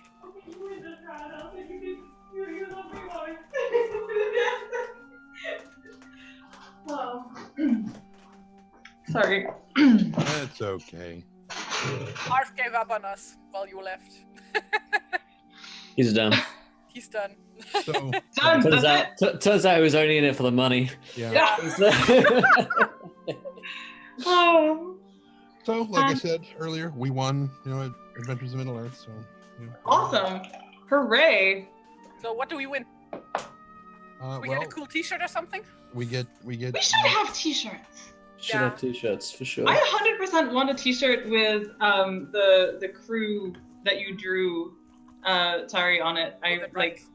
yeah, absolutely want that. Yeah, I'd want that too. Okay, what is it? What does it people want? We want T-shirts. We want T-shirts with Tari's art on them. Oh. Of the whole crew. So do I, and it's funny you mentioned that, because I've been talking to poor Kilobyte, who did the amazing Kickstarter video for this, and Kilobyte is also doing a new emote for my channel. But one of the things that's on the docket after that is for him to do merchandise for AME and for Esper Genesis as well, my other my space campaign. So he's going to be doing that. Now the cool thing is that I don't think we're going to fall afoul of any problems if we literally put Terry's art and then the initials AME. Yeah. So that's basically what we're going to do. And that will not run into any problems unless Terry decides to pull copyright on us. But otherwise, I think we're going to be okay. Because I 100%, like, no joke, I 100% want that. First of all, because the art's amazing. But secondly, because obviously, yes. Like, as it is, Trent and I are always wearing our Infinity and Beyond stuff for those campaigns. And, like, straight up, how awesome would that be? Like, so yes. I think it would be even, well, this is probably asking too much, but I think it would be even more cool if we had T-shirts with like our respective character design on it and the whole crew on the back. That's cool. Wouldn't that be awesome? Yes. I think that would be really cool. And now I'm imagining myself as like, for me, I just get like the Radagast or something, like this straight up, like on the front, Yes! like just like, like, like. You could have one that is Stone and Lillimon. Ooh. Like Stone and Nice. Lillimon could be like, you'd be like repping for the NPCs, except they're like, no.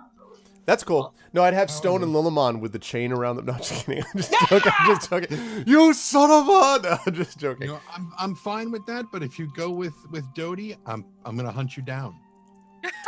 Oh my god. Oh god. I No. should just like my other shirt is an in, like whatever. Like that's awesome. I think you should just have a thing on the front that says Lore Master, and then like a fire. I don't know, something cool. Let's see. I'm all about that mastering of the lore. Now, that's pretty awesome. Yeah, I'm. Oh, yeah, that's cool. Yes, I think that's a good idea. In fact, I think Kilobyte ended up had to leave, but I will talk to him about this later on today. Yeah, because definitely that is next on the docket. Because I am very much in favor of that. I want to do that for everything anyway, just because I think it's cool, but also, it's. I won't lie, that's good for the channel too. Like it adds more people being like, what is that about? And so I'm all about it. I mean, if we for instance had them in time for a Gen Con, that would be really Speaking of which, are you definitely Amal gonna? You don't know yet? I'm trying really, really hard to figure out how to make it happen. The difficulty for me is that it is July is going to, actually the last week of June into July is going to be a solid wall of travel. Right. And Gen Con is like the first weekend in August. Right. Yeah. So it's just, that's the only tricky part because I'm also going to Worldcon. So I may be too. I just got the official invite from them, so I might also be going to Worldcon. awesome. Maybe. That would be really great. So in my heart, I am going to Gen Con this year. It's so good, Amel. I understand the know. travel, but it's so good. Seriously, the symposium is great. Like, it really is great. And beyond, like, everything else. I super want to, and like there's just it is just I will have a clearer picture of what the summer looks like by mid-April, I'm hoping, because I need to, part of it is Brexit, part of Great. They'll certainly have a clear vision of it. Oh wait, by April. But it's just because like it's all cascading events of travel. So we haven't bought our Worldcon tickets. Like, we haven't bought our travel to Worldcon because we don't know if we're adding on travel to Scotland before or after it. Okay. And until we know that, then like it's more difficult to plan the rest of the summer stuff. So I'm hopeful that, my thought was that we were going to know this one way or the other by last week, or by today, actually, today the 19th. But that hasn't happened, so... Okay. Well, we should... there's a good chance, though, we'll know by next session, right? The reason is, I'll talk to you folks about this off-air, at a later point in the next couple of days, but as Tren knows... I looked at Tren as I said that, and next thing I see is just brushing his beard. I'm like, as Tren knows... Beard brushing. As Tren knows, there have been some thoughts in the works about other travel plans, and I can't talk about those yet, associating with other campaigns. And really? I very, very much want to be able to start doing in-person stuff with a few of my groups. And I think we had talked about the possibility of doing this if you and I are going to be there anyway, Amal. Then it's a matter of, can we get Will, can we get him to coordinate out a little bit of time in his schedule to go to this little minor convention known as Gen Con, Can we get him to do that? Can we get, and then can we get funding / whatever to get Terry and Tren to Gen Con as well? And I think that's possible, but the earlier that we know, the easier it'll be to try to, promo something like that. Since the good thing for me is that I'll know in like a month, maybe 2 months, whether or not I'm allowed to travel to the US again. Because again, my ever? stuff will be it's like, if no, then I have to like appeal, and there's this whole process and whatever, which I think another 6 months. But so yeah, it's been like 8 months in the pan, waiting to see if anything will happen. So in 1 to 2 months, I'll hear yes or no, and if it's yes, then I have to go to an interview in London, and then I get my travel document like two weeks after that. So I should know soonish. Okay. Not I'll be in America, but if they say no, then it won't be for like another year or something, maybe. Okay, well, with you, I think like it's not going to be as much of the difficulty in terms of finances for you. It's just sort of availability, I think, is more the issue. Sure, if I can get into America, I'll be there. Yeah, but that's what I figured. Okay, so it'll be basically Terry and Chad. All right, well, we'll talk about this later, but anyway, in general terms, yes, I'm on board with this, and I think this is a good idea. Especially now that Will is also doing the stuff with Cubicle 7 and also through like, Warhammer that he runs as well. So, Will and I both have connections to Cubicle 7. So maybe at this point, that means they'll be like, wait, 2 of you? That's 2 people we sponsor. We must, so we'll talk about that. Yeah. For sure. I mean, I can get tickets out relatively easy. It's just like the whole fucking... I know, it's a disaster. I know. We're working on it. We're working on it. We're getting it. We're working on it. We're making it happen. I'm very proud of the Democrats. They're trying. They're doing the best they I got can. to get my passport to be able to get to Indianapolis. Yes, you need to get your passport anyway. You need to get everything. And meanwhile, especially for Indianapolis. Probably because Germany has visas for like almost every country on the planet automatically. It's like visa free. It's pretty good. Yeah. It's pretty useful. So I think we should be able to make... I want to take a trip here. Okay. All right. Yeah. God almighty. Just get me Europe, please, in general. So much better. Anyway, all right, let's get back into it. So so you folks set off to the west. Oh, I'm sorry, Kerflop. I'm sorry, you did ask me that question. So I'm not sure I totally understand your question. Will you be running Tales of the Forbidden Library? Do you mean the thing on the Kickstarter, the whole like personal game online session or whatever? Yes, is the answer to that. I will be running, unless the group doesn't want me to, in question, but I will be happy to run Tales from the Forbidden Library for that group. I will also be running the third and final session of Tales from the Forbidden Library at Gen Con and the Writers' Symposium in front of a live audience again this year. And that's why we want to have copies, physical copies of this. If we fund okay, we want to have physical copies at Gen Con to be able to actually sell to people at the same time that we're doing the adventure. So it's all sort of designed to work this together. But yeah. So yes, I will be running it. If that's what you mean, I will absolutely be running that under those circumstances. So yeah. Also, I'm glad to see that everyone thinks AME shirts will be awesome. I agree with you all. You're right. Okay. So these folks head off to the west. As I mentioned, everything seems very calm and quiet around you. Not in a creepy, everything's suppressed sort of way, but where you definitely feel as if even the land around you seems to be somewhat... does not notice your presence. In fact, Rabar, you notice as you're walking along that your boot prints don't even stay in the grass. Like you kind of push down and then you step up and the grass almost springs right back up underneath it. And and you also every so often notice above birds that sort of crisscross over you, but not like, hey, look, there's something down there. But you just notice that they're sort of passing over you. And sometimes if you look up, Tani, you think on a couple of occasions you look up and just catch what looks like maybe the sort of eyes of the crow that looks down at you, sort of at you, and then caw as it goes past. And there's several things like that that happen along. Yeah, I was going to say, hi, thanks for not noticing us as you go along. As you get close, I would say about a day's travel or so passes pretty uneventfully. And on the morning of the second day, you find yourself closing in on what looks like the Elfin Tower. And I believe I put this here. I don't know why it's not on this map, but I'm just going to put a little shape here as to where it actually is. No, I promise. I want to do that. There we go, draw shape. And we'll make this in evil black. Okay. All right. So, yeah. No, man, that's so monolith. That's so like exactly. So Space Odyssey. Yes. It's probably a little fancier than that, but it's. As they are, so as you folks are sort of coming close to it, it is the early morning, so you can just sort of, the light is just sort of come over, the sun has come over the horizon, and there is sort of sundown, but again, it's coming from behind you, from the east, and so the sun is casting over you. But again, your shadows, which normally would be very long at this time of day, are not. There's no shadows at all. In fact, the sun just sort of passes over you, and you look up at the tower. The front of the tower does not seem to have any guards or anything like that you can see. It's relatively tall and thin.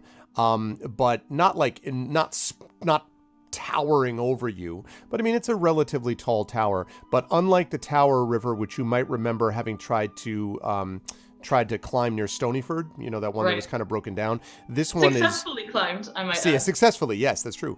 And got back down again doing the Princess Bride jumping into Vezzig's arms thing.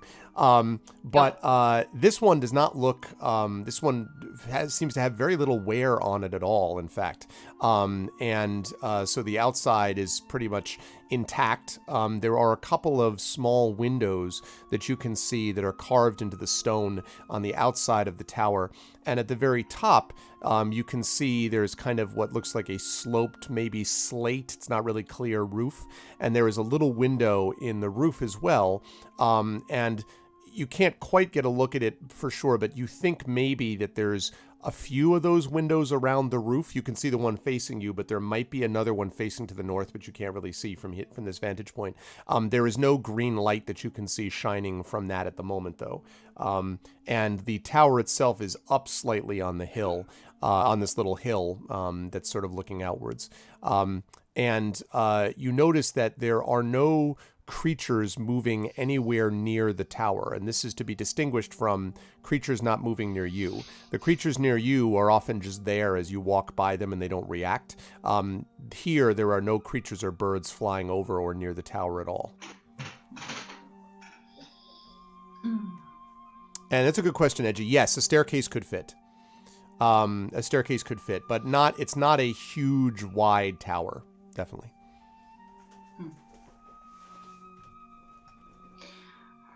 River is looking up at this tower and looks at the others and says, Radagast spoke of using trickery and infiltration and so on. Should we be looking for a back door? Or just announce ourselves as visitors? We could try to maybe lure them out. You know, I'm thinking of like maybe starting a fire somewhere nearby, and then they might send out somebody. Check out what is happening. I like that idea. I don't like the idea of just announcing ourselves and heading straight in. I mean, we could just walk up, kick down the door, and storm the place, but... I think we have to be concerned about what they might do to the prisoners. I wonder about just one of us announcing. What if there is another way in, which we should probably see if we can explore around and see what our options are, but if we appear to be just one person approaching, do you think the rest of you could sneak in? Certainly. Maybe that's where we should start, just by seeing what other means of entry there are. Does that seem like fun? Maybe Robar and I can go scout it out? That would be great. Maybe. Okay, so Inga and Robar are going to scout it out. Tani and River, you're staying where you are, or are you like changing positions at all, or just sticking close to each other? Maybe should we both scout from like either side, or I think Stone could be of use here, because he helps with investigation checks. I could just send Stone along with them, though. Potentially. Okay, that's up to you. Whoop, we lost somebody. Who did we lose? Inga. Oh no! Wander into the night to go scout out the thing. Okay, give us a second, folks. I know the cameras are off. Inga should be back in a second, I assume.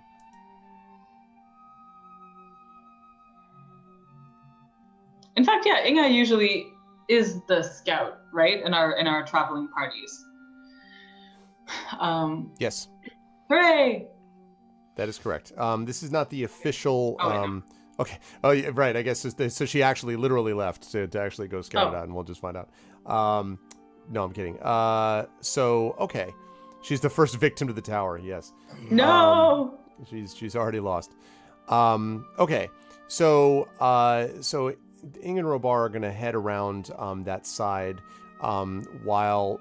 So I'm sorry. You said you are gonna scout from the other sides, River and Tani, or you're gonna send Stone, or you're gonna do none of the above. Okay, if they're actually looking for ways in, I think actually maybe the best thing to do with Stone is to like examine the grounds around and see if there's anything notable about them. Any evidence of like, I don't know, people having walked around there recently, or like whether there are guard movements, that sort of thing. It doesn't look guarded, you said, but it doesn't look guarded from here. Also, Inga just let us know that. Terry just let us know internet was having a hiccup. She should be back in a few minutes. So I will reset the cameras, knowing that will, by the magic of the way this works, means that she'll return as soon as I fix it. Okay. So yeah, I think you can do that. Also, if Stone has any sense of, I mean, I doubt there will be this like much evidence of it here, but Stone knows what her father smells like and such, so and knows that they're looking for him. So Okay. there is. But is Stone going to go with you or with them? Like, I mean, is Stone going to stick with you as you're doing all of this? Like, because they're looking for a way in, and you're right. So Straight. and Yeah. you're looking for what looks like around to see about tracks around the outside, etc. Right. No, I think I'll keep Stone with me. Okay. So the way this seems to me is that, at least this is the way it's forming up in my head, is that Inga and Robar are going one way around the tower, and that the River and Stone are heading the other way around the tower, and Tawny is staying with Lillimon in the front. So if anybody comes out, we go with the sort of barely hatched original plan of one single person going up to announce themselves, and he can just be a traveling healer. Right. Okay. So Because And we are trying to be sneaky while this is happening, right? Like we're also trying to be not noticed. And Tawny's terrible. Yep. Hello. Hey. perfect. Called it. All right. Sorry about that. It's all right. I had a hiccup. Like we had a storm like about a week ago for like a bunch of dates, and like ever since, the internet has been a bit unreliable. That is all right. I use the powerful magic of trying to fix the cameras, which automatically ensures that it will not work again. Okay. All right. Yes. So let's start with let us start then with the River and Stone as you are walking around trying to see about tracks. I'll need you to make 2 checks for me here, River. First of all, I need you to make stealth checks for yourself and for Stone. And then I'll need you to make perception checks, and we will see about how that works with trying to see if there's anyone else around you. Okay. Stealth. And Okay, that was for you for stealth, right? yep. I forget if Stone's stealth is on his sheet or not. Don't remember. If you want to, I'm just finishing recapturing Windows, so Yeah.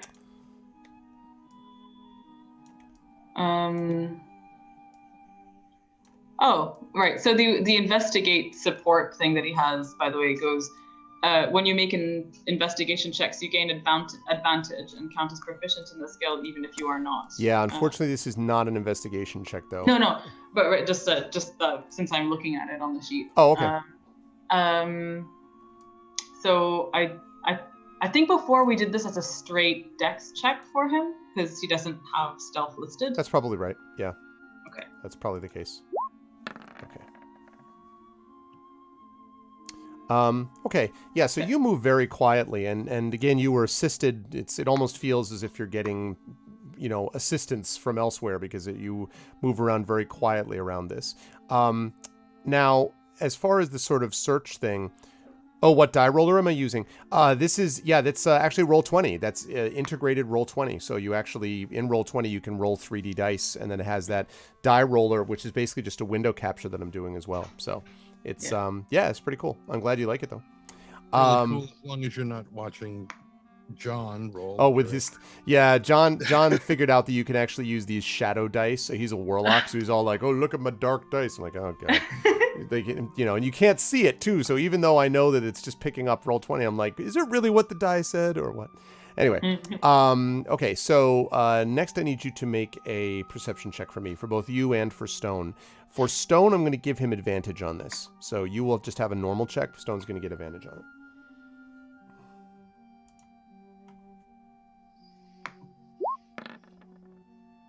That's for River and for Stone.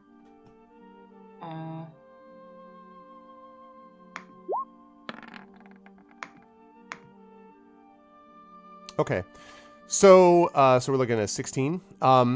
So as you don't really notice anything, but as you're sort of sniffing around, as Stone, I should say, is sniffing around carefully around the outside of the tower, you can see that there is actually a moment where Stone stops and kind of, now he's not a pointer, but he sort of stops and sniffs and seems to be sort of looking back he's kind of angles his body, and then he kind of looks back over his body and looks back towards the tower. And essentially, it looks like as you walk over and look down, you can see what look like heavy tracks that seem to have come up to the tower. And I'm going to draw where they're coming from. They seem to be coming from, roughly speaking, here. So basically from the southwest up to the tower. Now, obviously, you know, the arrow is sort of speculative because theoretically they could go there and then go like, you know, veer off to the south or something, like you don't know for sure. Right. But as far as you can tell, that's where they come.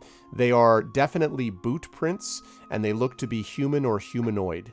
So not giants, not, you know, anything else. But as far as what kind of boots, you can't tell. But these are not super heavy boot prints, so probably not wearing, you know, plate armor and, you know, all that kind of stuff. Right. So thank you, Ten.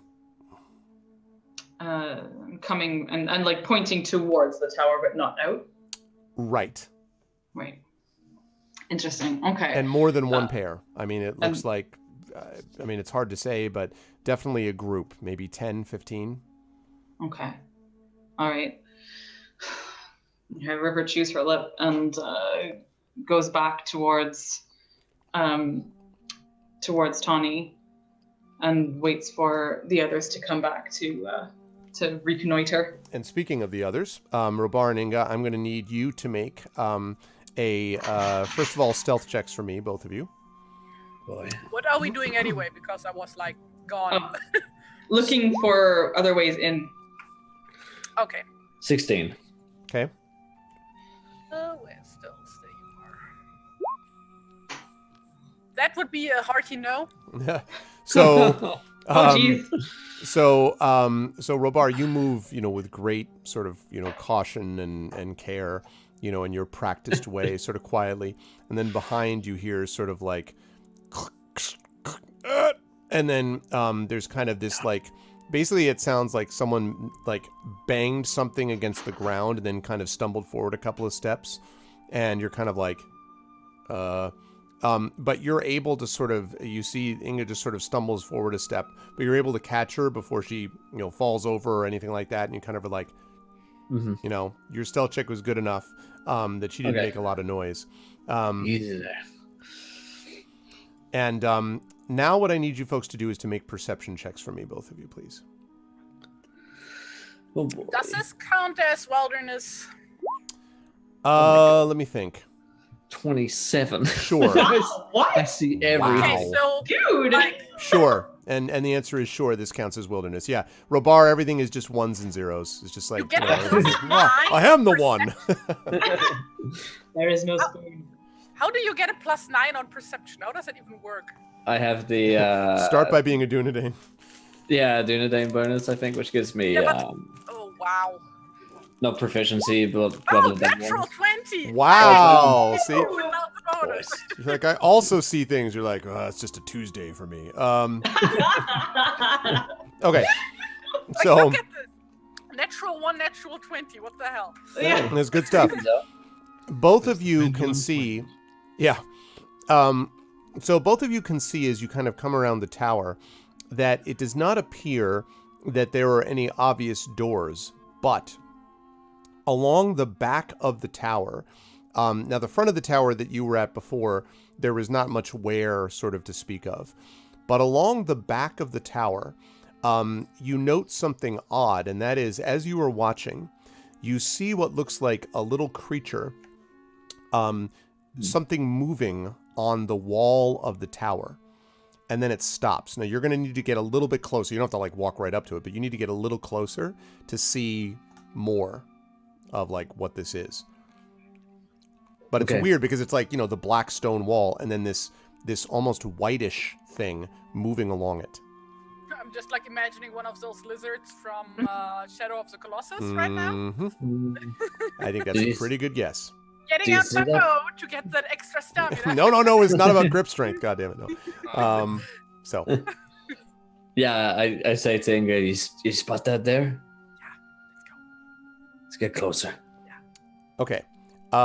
As you get a little bit closer, you can see that this is indeed almost a bright white lizard. You don't know that it's actually native to this place. I mean, maybe it is. a white lizard. Yeah, it really is a white lizard. Yeah, it straight up is. And Boy. It's moving in this odd way. It's normally, if you've seen, lizards before, I happen to know this because I was down in Florida at a conference, and lizards tend to move straight, like zip, or they'll jump, but they don't usually do, serpentine. Ironically, they don't do that. So in this particular case, though, this thing is actually moving like up and around. And as you look, you can see that what it's actually doing is it's leaving a slight trail behind it of some kind of whitish, maybe slime or something like that. And as you look, you can see that it's actually doing so on top of what looks like slightly raised surfaces. Now, if you want to be able to see more, you would need to get even closer, but it looks as if it's following some path up the side of the tower. Do you think this is like one of Radagast's friends? I think it could be showing us a path. Yeah, let's go check it out. I agree. Okay, I'm going to need you both to make stealth checks here. Oh boy. And another natural one. Let's go. 18. So again, Robar is moving forward. He's like, I see everything. And stumbles forward. But Robar turns around. Just like holding his cloak on top of the hill. Come along now. Yeah. And so it kind of like keeps Inga from tripping forward as she's kind of, very focused on the tower in front of her. And so you're able to get up close. And you can now see that as this lizard is making its way up the wall, the white trail that it's leaving is actually highlighting raised bricks, essentially bricks that are out from the stone tower. Now, because the whole thing is black, you would never have seen this from a distance. It's only because this thing is here that you're able to see it tracing this path. And as you look up, you see that that's actually the bricks are out enough that you could probably get footholds if you wanted to climb up this way. Now, again, it would be not super easy, but it's not sheer. I mean, it's not impossible to do. So. I think we should show this to the others. Fantastic. And I guess head sort of like round back to tell the others about the path, maybe? So like this wall is like everything looks the same, right? Yes, everything would look the same except for those. Yeah, I would like to put like a marking to like, oh, this is the spot where we have to look up. Basically, like for example, like put a stone in that spot or something. Like there must be something. Okay, you could do that. Be aware though, if you do that, it's also going to be visible to anybody else. Is it the sort of thing that they'll be able to, having seen it, find their way to again? Yes, not clear whether you'd be able to go up the path the same way, but assuming that the white sort of slime stays there, then it would be fine. Yes. Okay. Because it doesn't seem to be fading, this slime. Okay, then let's just go get the others, I guess. Okay. Okay, so awesome. sorry, Robar and Inga return. Yeah. So the first thing River says to them is, we found footsteps as if of men wearing boots, and not heavy armor. Wasn't the indentations were not that deep. They were coming from the southwest, from,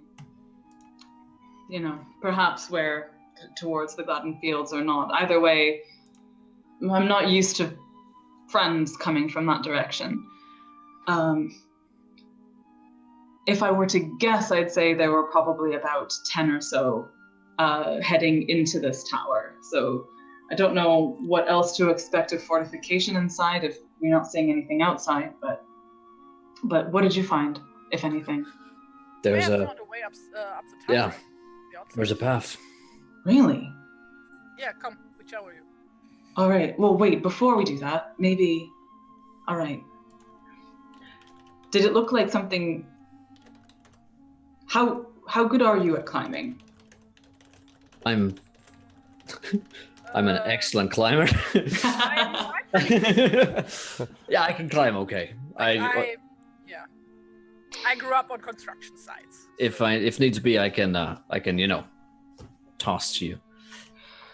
What I'm wondering is this. And she looks at Tawny as well. She says, Tawny, would you...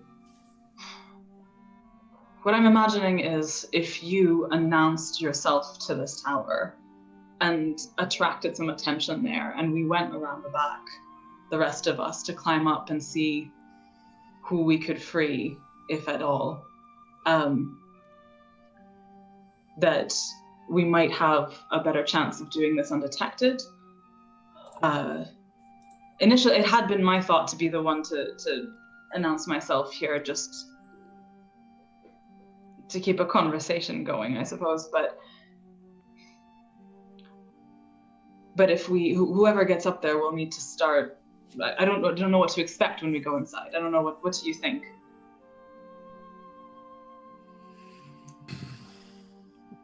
Well, I'd be expecting a fight sooner or later, but who knows? The shadow is heavy on the land. And like Radagast said, something's allowing this person to do what he's doing. Also, you are obviously a woodman, so they might be more suspicious of seeing you rather than either one of us. I'm happy to scout ahead. I can sense creatures of shadow. Right, so can I think. All right. They're usually under trees.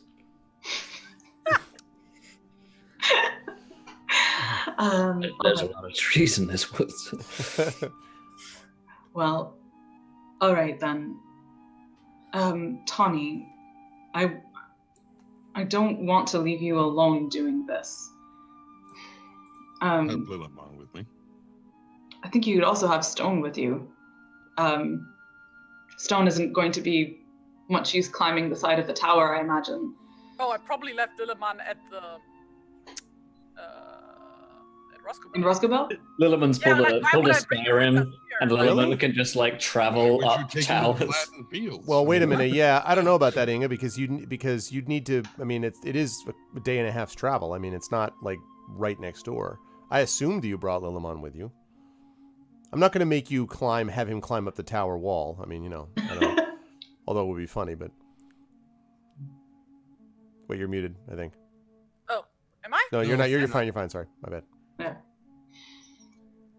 I leave that to you as well. But the main thing for River is that she'll leave Stone with Tawny, but also say she doesn't seem super convinced of the plan of announcing himself. But like if we have found a back door in, then maybe just staying on the ground and preparing to like receive people is a better idea for that matter. And like maybe don't announce yourself unless you have to. Yeah. Okay. All right. Generally, I would suggest that, like, when we climbed up the tower, that like one person goes and then lets down a rope first of all.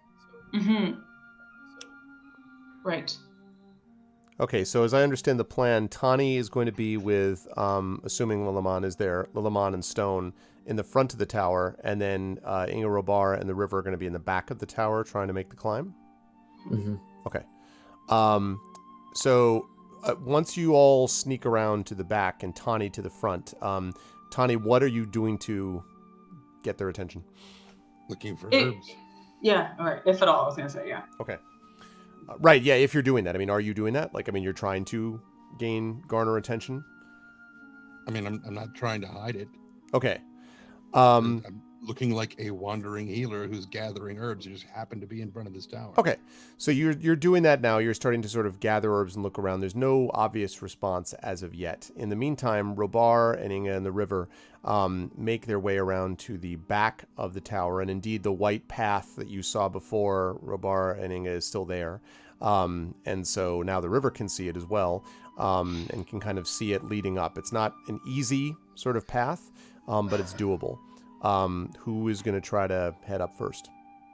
Inga would probably. I can try and catch you if you fall. Okay. How tall is the tower? So the tower is probably about And just like, what wondering if the ropes are long enough, or do we have to? Yeah, like, probably. tie- Well, how long ropes do you have? You have 50-foot ropes? Where does it say? It's usually fairly, well, no, 20 is usually fairly standard. I don't see it in my inventory. I know I have a rope. But write it down apparently. We all do, because we tie Yeah. them together every time we have to cross a dam. river. Yeah. Exactly. Yeah. I don't have it written down. How much would it be? Usually these things would be anywhere from like 50 to 100. Sometimes, yeah, it can be 20, but otherwise 50 or 100 feet usually. Either way, is it enough? That's like what I'm asking. Yeah, it looks like it. Okay. Because this is not enormous, as I said. It's not, overwhelmingly high. If you had to guess, it's maybe 3 stories, possibly. Oh, that's not very high. Yeah. I was just occurring to Plus me, the by roof. the way, I see that there's inspiration on my sheet, but I can't remember how it got there. But I'm like, I feel like did we gain inspiration at some point? You might have in the last session. I'm thinking you probably gained it at Mountain Hall. I don't remember under what circumstances, but I think that's Right. why. Yeah. And that's the one that doesn't disappear over the course of the Yes. month. So yeah. Okay, cool, awesome. So just to see if you guys have inspiration, then no, okay, cool. I'm also, part of me is like looking at this going, I want to figure this out, but I also am looking at the time and I don't know if this is a spot to pause or not. Oh well, I'm going to handle that in a second. Because assuming Inga's going up first, Yeah. I'm going to have you do 2 checks. And you can use, if you have acrobatics, I'll take that, or athletics, I'll take that. Athletics. Okay. Now, one thing, if you're going up with full like armament and gear and everything, okay, you're not. So what are you not? No, I'm okay. leaving my backpack and like the heavier. Like I'm guessing I'm gonna leave my axe down there. Like like my armor isn't super heavy. It's just like. But you're leaving your axe in your backpack behind. Yeah, Okay. and I guess my bow is probably also too. Then I'm going to give you +2 on this check. So go ahead on make the 2 checks for me as you begin to make this climb. And the bricks are sort of, the stone, I should say, is far enough out that you can really kind of fit your feet on it, actually, as you're climbing. Okay, good. Then let's do it. Oh. Okay. So what did you say? Plus what? +2. So 14. Yeah. Yep, that's okay. You're and another one? Yes, so that gets you about midway up the tower, and you can see Inga sort of carefully making her way up the side of the tower as you kind of look around, okay? River just like chewing on her Yep. nail, like. Hey! Wow, how about that? And then the rest of the way, she just Great leaps the lineup. remainder of the floor. So she just like, you have no problem as you get to the higher point. As you get to the very highest point, you can see the lizard, Inga. And there is indeed a small little window outside of the on the roof, and the lizard like kind of slips through the window, and it is big enough that you could just peek your eyes over, if you wish. I do. You are rather startled because as you raise your eyes to look into the roof, you see that someone else is looking right back at you. And it is a character that looks very much like an older and male version of the river. And that's where we're going to bring the session to a close for today. Terrifying anger for me again. We haven't had that one in a while. Well, I was actually tempted to say like, and you see this and are startled and fall backward. No. So, good stuff, folks. We were able to do this. And we just got another pledge. We're almost at $700 to Kickstarter, which is great. But I know that Will's got to get going, so I'm going to make sure that I let you folks go. Thank you again so much to my players for being wonderful. This was great. I really had fun today with this session. You guys did a great job. So I will start with Amal down below. Amal, thank you. Good stuff from the river. I really enjoyed the role playing you're able to do with your mom there. That was a pleasure. What did you feel about today, and where will the folks see you next? Oh, I loved this. I really, really loved this, and like my, it's heartbroken, but also heartened. It was really great. I am freaked out about the next stuff that's going to happen, and quite tenterhooky, but it's really, really great. Yeah, so I super enjoyed this. Where people can see me next is actually. Yeah, so there's a thing in Ottawa called Verse Fest. It's a poetry festival in town that's really, really, really great, and I am there the first time they have a poet in residence. So what it means is I'm going to attend as many of the events as possible and, big them up on social media as best I can. There's also a possibility I'm going to be interviewing the next poet laureate of Ottawa, which I'm really, really excited about. Cool.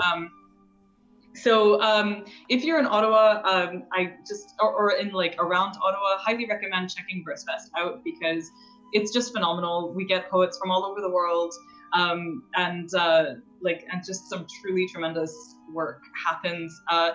Especially come if you think you don't like poetry, because you'll have the opportunity to be exposed to a whole lot of different kinds and maybe find something that you do like.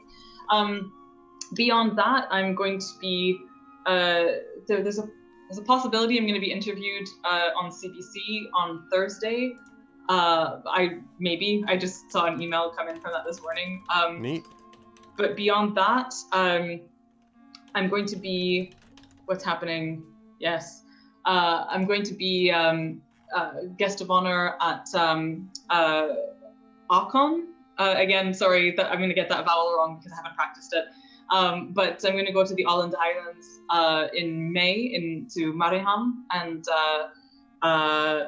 then be guest of honor there. So I'm really excited, and I hope that if anyone is Europe-ish, that they will go to this awesome tiny con that I'm really excited to be going to in Finland. Yes. So that's probably me. What else? Oh, last thing I want to say. This is how you lose the time war got a starred review in Publishers Weekly a couple of days ago. So if y'all are interested in time traveling super spies who start writing each other letters and become weirdly entangled with each other, you should totally pre-order it. And because pre-orders help a lot of stuff and make everything better, basically. So definitely do that. And if you're in Ottawa, pre-orders from Perfect Books would make me especially happy because Perfect Books is where I worked for 5 years, and they are my fave independent bookstore in Ottawa. So yeah, that's me. Awesome. Thank you, Mel. Great stuff today. Moving right on up the line. Terry, we got some good stuff out of Inga as well. And what's going to be, I feel like this is several sessions where we end with you clinging to walls, to, tower walls, anything like cliffs, So how do you feel about today? Where will the fine folks see you next? Today was fun. Sorry about my internet dying, but that's okay. Happens. Yeah, weather happens. Yeah, well, folks see me. Yeah, like I mentioned at the beginning, I will be attending Elfia and also for people in Belgium.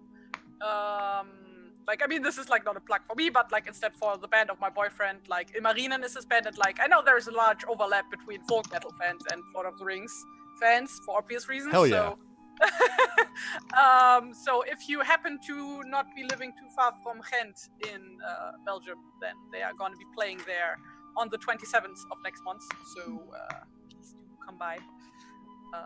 Shoot me a message if you can't find anything about them. The name is Ilmarinen, like the Finnish smith god. Yes, that about me, and you can move on to Will now because he needs to go. Because he needs to go. Awesome. Thank you, Terry. This is great stuff. Yes, Will's got to get going. Will, great stuff again. I know Robar will get a lot more attention as well as we deal with his sister as in future adventures. But how'd you feel about today? Where will the fine folks see you next? Felt great. It was awesome. And congrats on the Kickstarter. I'll be sure to pledge, spread the word later on this afternoon when I'm streaming. Sir. Thank you. So super excited about that. For you. Yeah, great time today. Where you can see me next. I'm streaming tonight. I'll be streaming tonight, I think 8 o'clock Eastern, playing some D&D. But stop by the channel anytime. I think we're live at the moment. We're live later today. Yeah, we're live 7 days a week at the moment. We're pushing forward to the dream of 24/7 Dungeons and Dragons and role-playing games on the channel. So yeah, super excited for that. But I gotta run, if you don't mind me messing the cameras up. Actually, no, I tell you what I won't do. I'll just throw a thing over it and run out the door. Okay, that sounds good, because I'll end the Zoom call. Thanks, Will. Sorry. There you go. All right, let's love you guys. Bye. Catch you soon, man. And then last but certainly not least, our good friend Tren. Tren, it was fun to actually see. I was enjoying the concept of you just being like the honey cake around the door was funny. Sort of everything okay? How'd you feel about today, and where will the fine folks see you next, sir? Today felt pretty good. There wasn't really a lot for Tony to do. Right. I think he mostly just spent his time being a hearth minder, which is exactly what he loves. So he was perfectly content to do the thing. Now he's searching for herbs, which he enjoys. So, you know, he just got to do everything that is the core element of his character. It's Yeah, perfect. it's good. It's good stuff. Nice and simple and easy. Where will people see me next? It's a great question. Could be on Sunday on Tales from the Grim as we continue the Highlander thing. We've had several of our immortals fall ill recently and not be able to stream, so we've had to cancel after I've told everybody, come on over and watch the stream, and then it's like, we're not doing it. God damn it. You know, kind of thing. Aside from that, reiterate what I said earlier. If you have local brick and mortar stores, tell them about the Kickstarter. Yeah. Because we're really, I appreciate that, and that's true. We are at $691, so almost $700, which again, we are just about 3 hours in, so that's great. I like to see that we're making good progress. So, but yes, please do that. Please spread the word about it, and I'll talk more about that when I let these folks go. But as always, it was a great pleasure. You will as well see Tren on the Infinity and Beyond, D&D with Infinity Beyond crew, and Next you will. month. Which will be next month, and you will see, of course, Terry, I believe, next Tuesday for our gamebook illustration as we continue with the Sherlock Holmes adventures that we are currently in the midst of. Oh, yes, it's true. So that is going to be good Victorian times. I'm looking forward to it. And otherwise, and you should be checking in with Amal with all of her stuff as she becomes the great, epically busy TV producer on addition to everything else. She's going to get done with her PhD just in time before every Hollywood place is knocking down her door. So that'll be great. Typical, right? From your mouth to God's ears. Yeah, exactly. So thank you to everybody. Great job. I'm going to let these folks go. Chat, can we get some love for Tren and for Terry? Of course, for Will from Encounter Roleplay and Amal. Thank you all so much, and I will see you wonderful people next month. See you guys. Bye-bye. And that is going to do that. All right. Lovely. So that is going to do it for... Where are we? That is going to do it for that. So it is 3:16, and we are going to cut stream. But before we do that, I do want to just check in and make sure that we look at what we've got. We are sitting, as I said, at 691. And we're sitting at 691, which that Kickstarter, which we should put that link up, which I saw. Thank you again so much to my mods, to Aridinel, to Dragon Spear. Thank you to 10 of Clubs, to Shadowed Mage earlier on. Thank you all so much for holding down the fort. I am now going to be heading over to GOG, and I'm going to be doing this at the bottom of the hour. So I'm actually going to be here at 3:30. We're going for 3 hours today, but we're going from 3:30 to 6:30, again, because of the time differences, which is not optimal, but, it is what it is. So I'm going to head over there in a little bit under 15 minutes. Now, while I'm over there, I'm also going to be talking more about this. But please, if you haven't done so already, please consider supporting this Kickstarter and please spread the word. I'm very happy about this early starting spot. Almost $700 and 20, how many backers do we have so far? 22 backers, 691. That's great. Our goal is to try to get to 8,000, and then that's the bare minimum. And then beyond that, all the stretch goals, 9,000, 10,000, 11,000, we get more and more contributors. We have some amazing contributors from both the tabletop space and the author space that we're doing, which is going to be great. Edgy, I haven't had a chance to talk to them about that yet, but I will try to make a note about that, and I will talk to, the head of the stuff about that.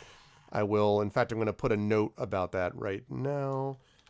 Ask about. Okay, I just put a note down, so I'm going to take a look and I will ask them. I don't have any, I don't have final say over that, but I will ask them, Edgy. So that's the deal with that. We're going to be heading over to, but now we're going to be heading over to GOG in about, like I say, a little under 15 minutes for Pen and Pixels and for D&D with GOG Storm King's Thunder. So if you want D&D, we got more D&D coming up. So that is on the rise. More D&D is on the way.